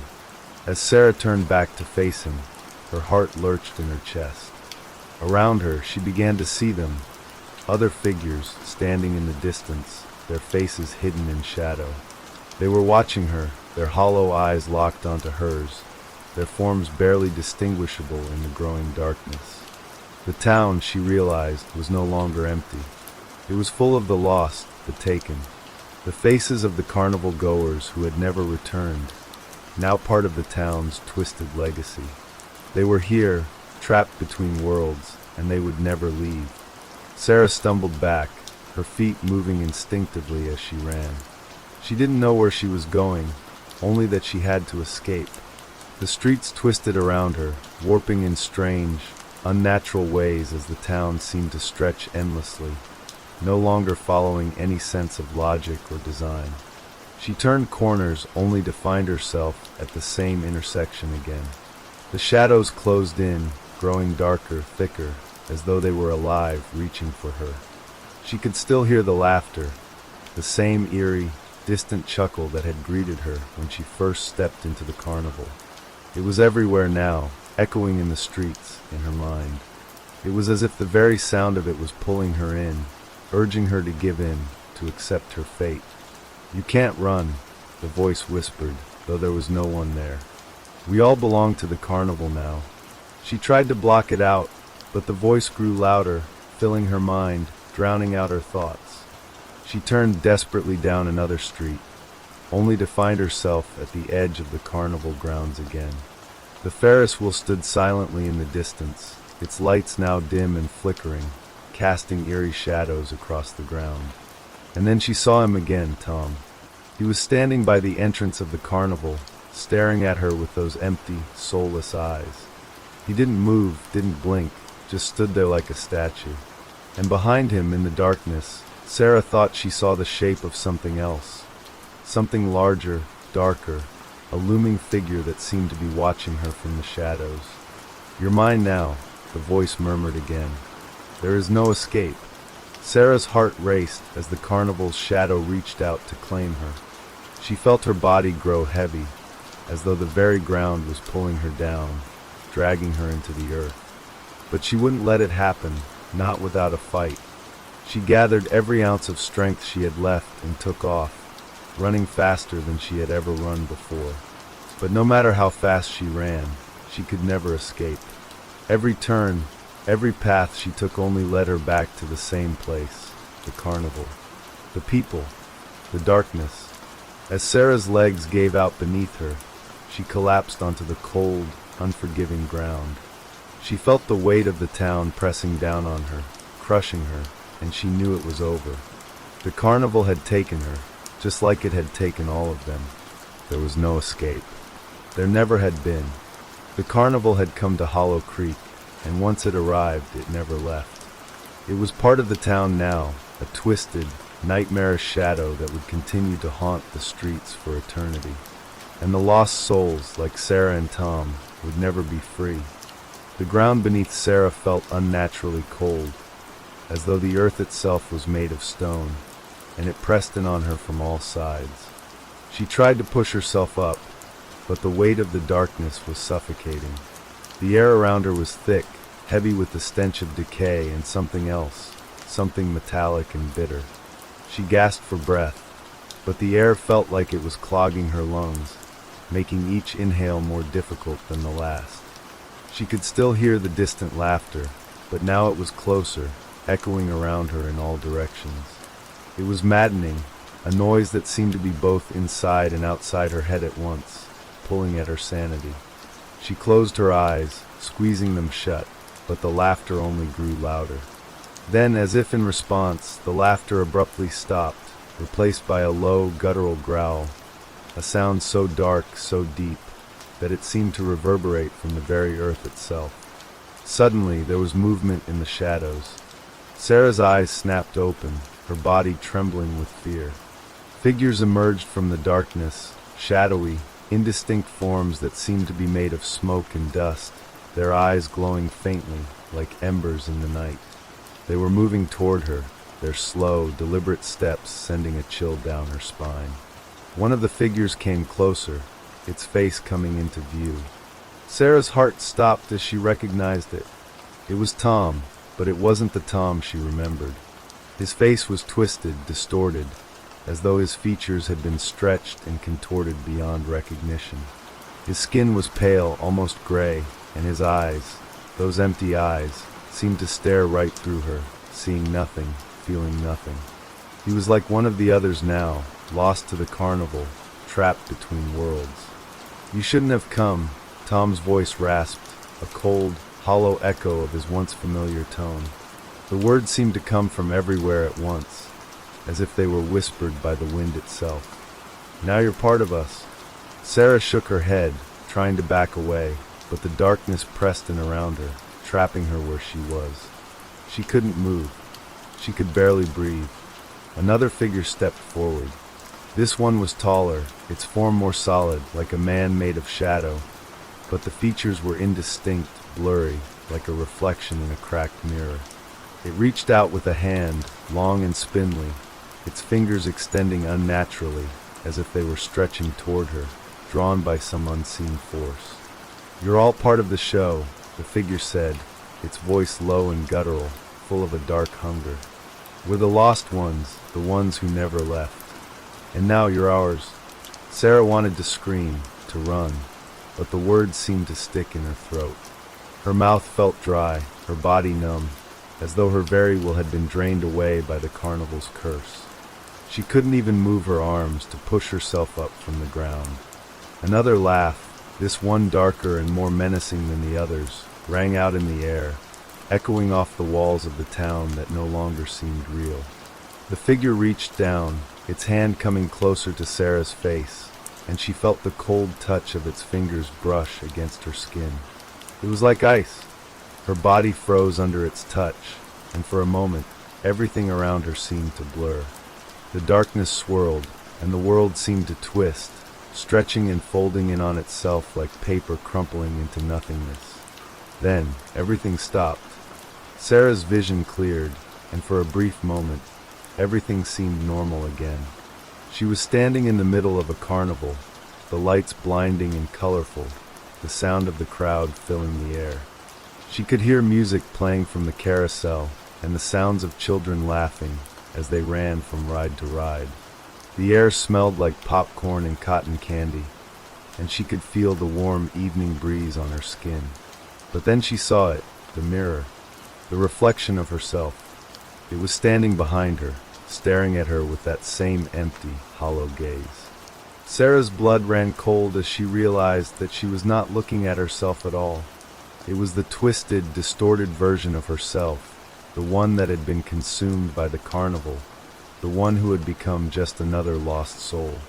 "You're not real," she whispered, her voice trembling. But the reflection didn't answer. It just stood there, staring back at her with eyes that were no longer her own. And then slowly the reflection began to smile. It was a slow, unnatural grin, one that stretched wider and wider, until the corners of its mouth seemed to split open in an almost grotesque manner. The smile grew until it was no longer human, no longer recognizable. "We're all the same," the reflection said, its voice like 1,000 whispers, all speaking at once. "We've all been taken. We belong to the carnival now." Sarah stumbled backward, her legs weak, but the reflection followed her. It moved with unnatural speed, closing the distance between them in an instant. It reached out, and as its fingers touched her skin, she felt herself being pulled into it, pulled into the carnival itself. The lights began to flicker, the carnival ride slowing to a crawl, and the laughter of the people distorted, warping into something dark and malevolent. The air became thick with smoke, and the ground beneath her feet began to tremble, as though the carnival was alive, alive in a way that nothing should be. The last thing Sarah saw before everything went black was the Ferris wheel, turning slowly in the distance, its lights flickering one final time before the darkness swallowed them whole. And in that silence, in that final, suffocating moment, the carnival's laughter echoed through the town, forever. The world around Sarah dissolved into nothingness, the ground beneath her feet crumbling like dust in the wind. She felt weightless, suspended in an endless void, her body drifting through the blackness. The air was thick, suffocating, and every breath she took felt like it was stealing the life from her. Her heart raced, her pulse quickening, but there was no sound, no movement, just an overwhelming silence, pressing in from all sides. Then, slowly, as though something had finally stirred in the darkness, shapes began to form. Shadows coalesced into vague figures, shifting and flickering like flames. The air grew colder, colder than anything she had ever felt. She could hear them now, whispers, soft and indistinct, swirling around her, echoing in the emptiness. It was as though the very air itself was filled with voices, trapped souls begging for release. Suddenly, the whispers stopped. Everything was still. And then, out of nowhere, a light appeared. A flickering, wavering light, like the glow of a dying flame. It was small at first, but it grew, expanding, illuminating the space around her. Slowly, she could make out the shapes of figures standing in the light. People, no, not people, shadows, hollowed-out versions of the living. They stood in a loose circle, their faces gaunt, their eyes empty. They were staring at her. "Welcome," a voice said. The tone was smooth, almost soothing, yet the words carried an undeniable weight. The figure speaking emerged from the shadows, stepping forward with slow, deliberate movements. Its face was obscured by a hood, its features hidden in darkness, but Sarah could feel its presence, powerful, overwhelming, ancient. It was the ringmaster, she realized, the leader of the carnival. "You've come to understand," it continued, its voice like the sound of shifting gravel. "You've seen what happens to those who enter and never return. But you've yet to see the truth." Sarah's chest tightened, fear gripping her heart. "What truth?" she managed to whisper, her voice hoarse from the emptiness. The ringmaster smiled, but it wasn't a smile that conveyed warmth or kindness. It was the twisted grin of something far older, something far darker than she could comprehend. "The carnival is not just a place," the figure said, its voice dropping to a low murmur. "It is a hunger. It is a cycle. It feeds on the lost, on the broken, on the ones who are desperate to escape their own worlds. It promises them joy, promises them an escape, but all it offers is eternity in the shadows." Sarah's mind raced. The carnival, it wasn't just a carnival. It was something far more sinister, a force that took, consumed, and never gave back. "We are all part of it now," the ringmaster continued. "All of us, lost in the endless void, tethered to the carnival's will. Those who enter, who seek the thrill, they are claimed by it, bound to the carnival for eternity. And now so are you." Sarah's pulse quickened as she looked around at the figures surrounding her. They were all familiar in some way, all twisted, broken reflections of the people who had once walked the streets of Hollow Creek. There was her brother, Tom, his face pale and cracked, his eyes nothing more than hollow voids. There was a woman she had seen at the carnival's entrance, laughing with excitement as she walked in. Now, her face was a twisted mask of sorrow and terror. There were children too, their innocent faces now unrecognizable, their forms distorted by the very darkness that had claimed them. Sarah's breath caught in her throat. "No," she gasped. "I can't. I won't become like them." The ringmaster tilted its head, a curious gesture. "You can try to fight it. You can scream. You can run. But in the end, the carnival always wins. It always takes. And you will become part of it, just like the others." The shadows around her seemed to draw closer, their forms shifting and writhing, as though they were alive, as though they were hungry. Sarah's heart pounded in her chest, the realization hitting her like a tidal wave. The carnival was not just a place, it was a living entity, feeding on the souls of those who dared to enter, pulling them into its web, trapping them in an endless cycle of torment. And now she was a part of it. "You're too late to leave," the ringmaster whispered, its voice filled with dark amusement. "The carnival has claimed you. It has claimed everyone. It doesn't matter if you're the last one standing or the first to fall. It feeds on all who come to it, and it will never stop. It will never let go." A cold wind howled through the void, and the shadows closed in tighter, their hands reaching for her. Sarah fought, pushing back, trying to break free, but it was no use. The air was thick with the scent of decay, of something ancient, and the world around her was closing in, suffocating her with its weight. And then, with a final deafening crack, the world around Sarah shattered, as though the very fabric of reality had been torn apart. The light faded, the shadows disappeared, and the void collapsed into nothingness. Sarah found herself standing once again on the carnival grounds. But it was different now. The air was heavy with a stifling, oppressive presence. The sounds of laughter, of joy, had disappeared, replaced by a low, constant hum that filled the air. The ground beneath her feet was cracked and broken, as though it had been worn down by centuries of use. The rides were rusted, their once bright colors now faded and chipped, their movements slow and jerky, as if they were no longer functioning properly. And then she saw them, the people, the lost souls.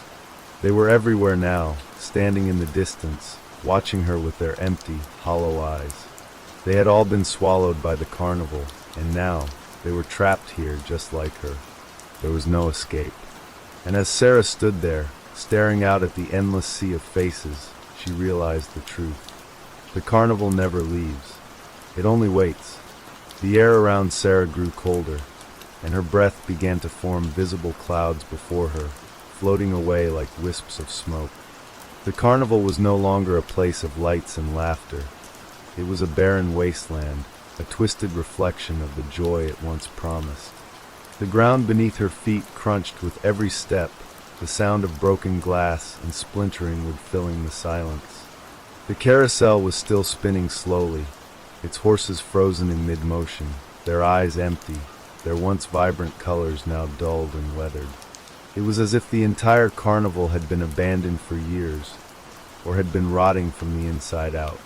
Sarah's chest tightened as she realized what had happened. She wasn't just a visitor anymore. She was part of the carnival now, just another soul trapped within its grasp, doomed to wander the grounds for eternity. Her legs felt heavy, each step like wading through thick mud. The world around her seemed to close in, the twisted figures of the lost souls slowly moving toward her.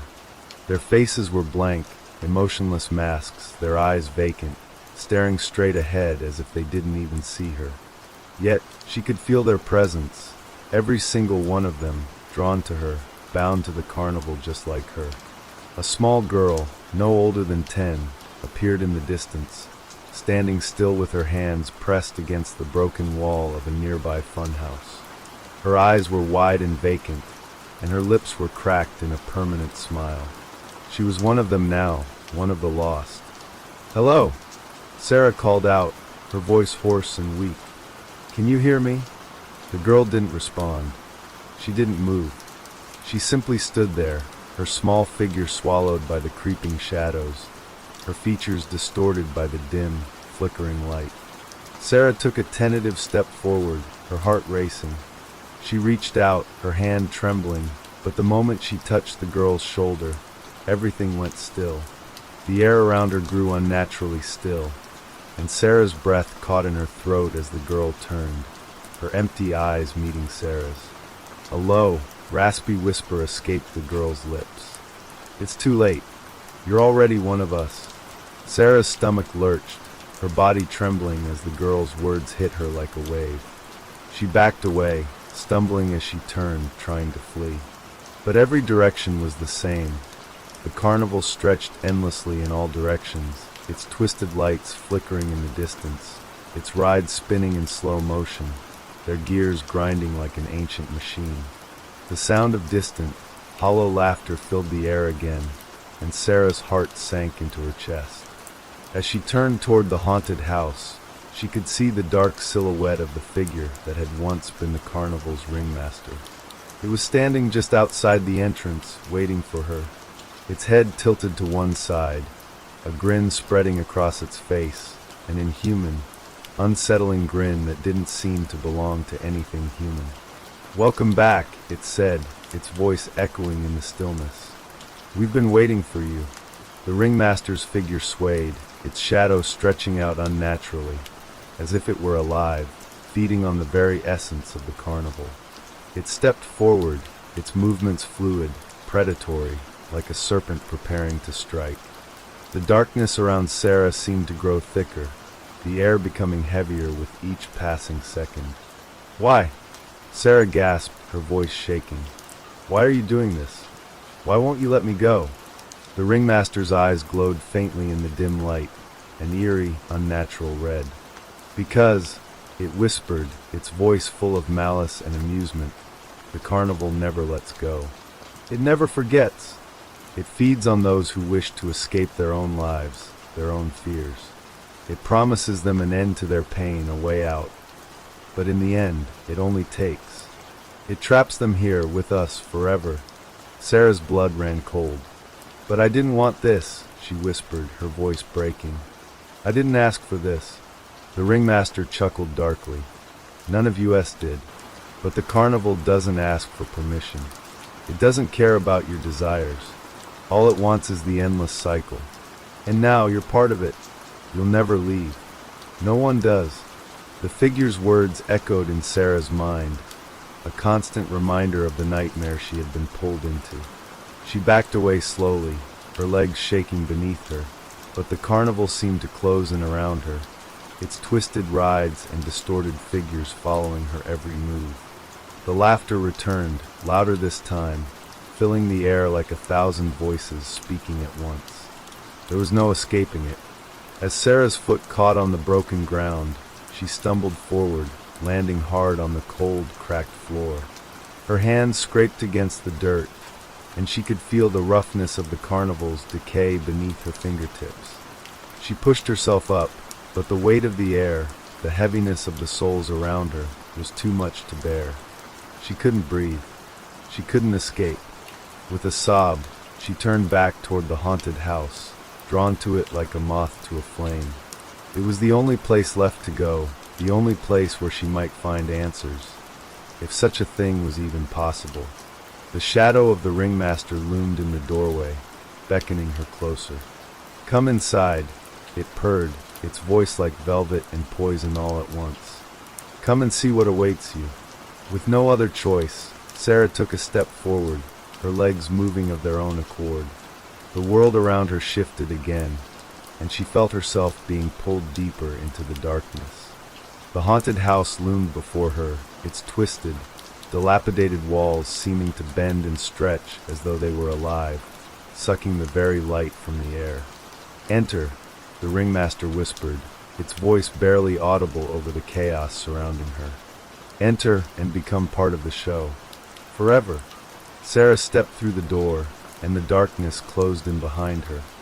The door slammed shut behind Sarah with an overwhelming force, sealing her in the dark, damp space of the haunted house.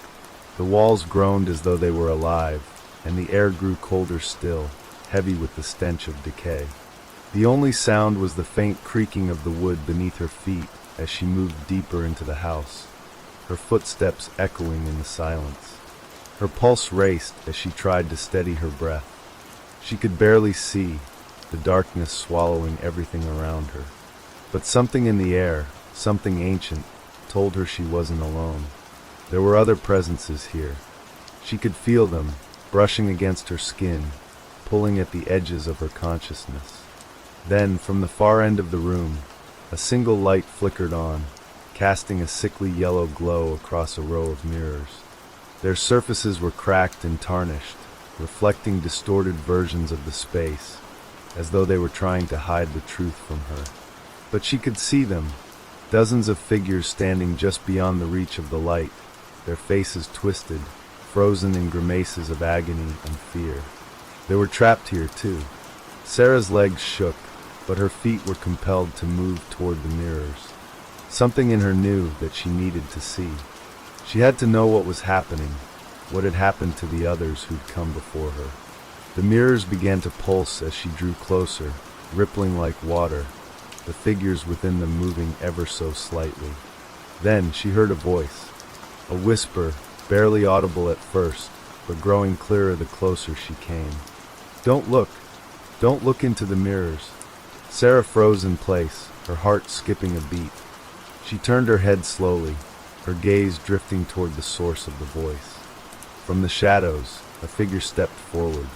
It was a woman, her clothes torn and stained, her eyes wide with terror. She was trembling, her hands outstretched as if trying to stop Sarah from moving forward. You can't escape, the woman whispered, her voice shaky. None of us can. Sarah's stomach twisted. What happened to you? She asked, her voice hoarse. What is this place? The woman's eyes flickered toward the mirrors, and Sarah followed her gaze. The figures within them were moving now, twitching, stretching, contorting their bodies unnaturally. The air became thick with their presence, their silent screams reverberating in Sarah's mind, clawing at her sanity. They took us, the woman said, her voice cracking. We were just like you. We came here to escape. But the carnival, she shuddered violently, as if the very name of it left a bitter taste in her mouth. The carnival feeds on those who want to forget. It uses your desires, your fears, and traps you here. It never lets you leave. Sarah's breath quickened. She stepped back, her mind racing as she tried to process the woman's words. How do I get out? She demanded. There has to be a way. The woman's face twisted in anguish. There's no way out. The mirrors, they show your worst fears, your darkest desires, and once you see them, you're bound to the carnival. You become part of the show. You become another lost soul, another attraction. Forever.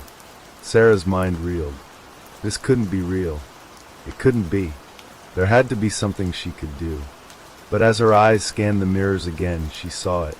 Her own reflection, standing among the other twisted figures, her face contorted in fear and confusion, her eyes wide with terror. And beside her, the ringmaster, its grotesque grin widening, its eyes gleaming with malevolent glee. No, Sarah whispered, stumbling backward, but she couldn't tear her eyes away. The reflection of herself reached out from the mirror, its hand pressing against the glass, as though trying to pull her in. Help, she screamed, but the woman was gone, vanished into the shadows, as if she had never been there at all. Sarah reached out, her fingers trembling as they brushed against the cold glass of the mirror. The air seemed to warp around her, the room narrowing, the carnival's laughter growing louder, as if it was coming from everywhere at once. And then, as if the mirrors themselves were alive, a figure stepped out of one of them. The ringmaster. Its smile was wide and sinister, its eyes glinting with a gleam of malice. "Welcome to the show," it said, its voice smooth and chilling. "You finally joined us." "No," Sarah cried, her heart pounding in her chest. She turned to run, but the room seemed to stretch on endlessly, the walls closing in on her, the mirrors multiplying, reflecting twisted versions of herself, each one staring back at her with those hollow eyes. "You can't leave," the ringmaster's voice echoed, growing louder with every passing second. "You're one of us now. Welcome to the carnival of lost souls." Sarah's legs gave out beneath her as the darkness swallowed her whole. The last thing she saw was her own reflection, staring back at her with that same vacant expression, as if she was already lost. And then, everything went silent. The carnival's laughter faded, the mirrors shattered, and the lights dimmed to nothingness. The air was still, cold, and empty, and Sarah was no more. Somewhere, deep within the heart of the carnival, the ringmaster's grin widened as it watched, its eyes glowing in the darkness. Another soul had been claimed, another lost visitor, swallowed whole by the eternal nightmare of the carnival. The carousel began to spin once more, its music haunting the empty grounds, and the twisted figures of the lost souls drifted along the paths, forever trapped in the place they had hoped to escape from. The carnival would never stop. It would always come back, year after year, pulling more souls into its twisted attractions, claiming them, and making them a part of its endless, horrifying show. And as the lights flickered out, all that was left was the echoing sound of the carnival's call. Come one, come all, to the carnival of lost souls. Ew. And that's the end of tonight's stories. Keep listening to the sound of rain and fall into a deep, peaceful sleep.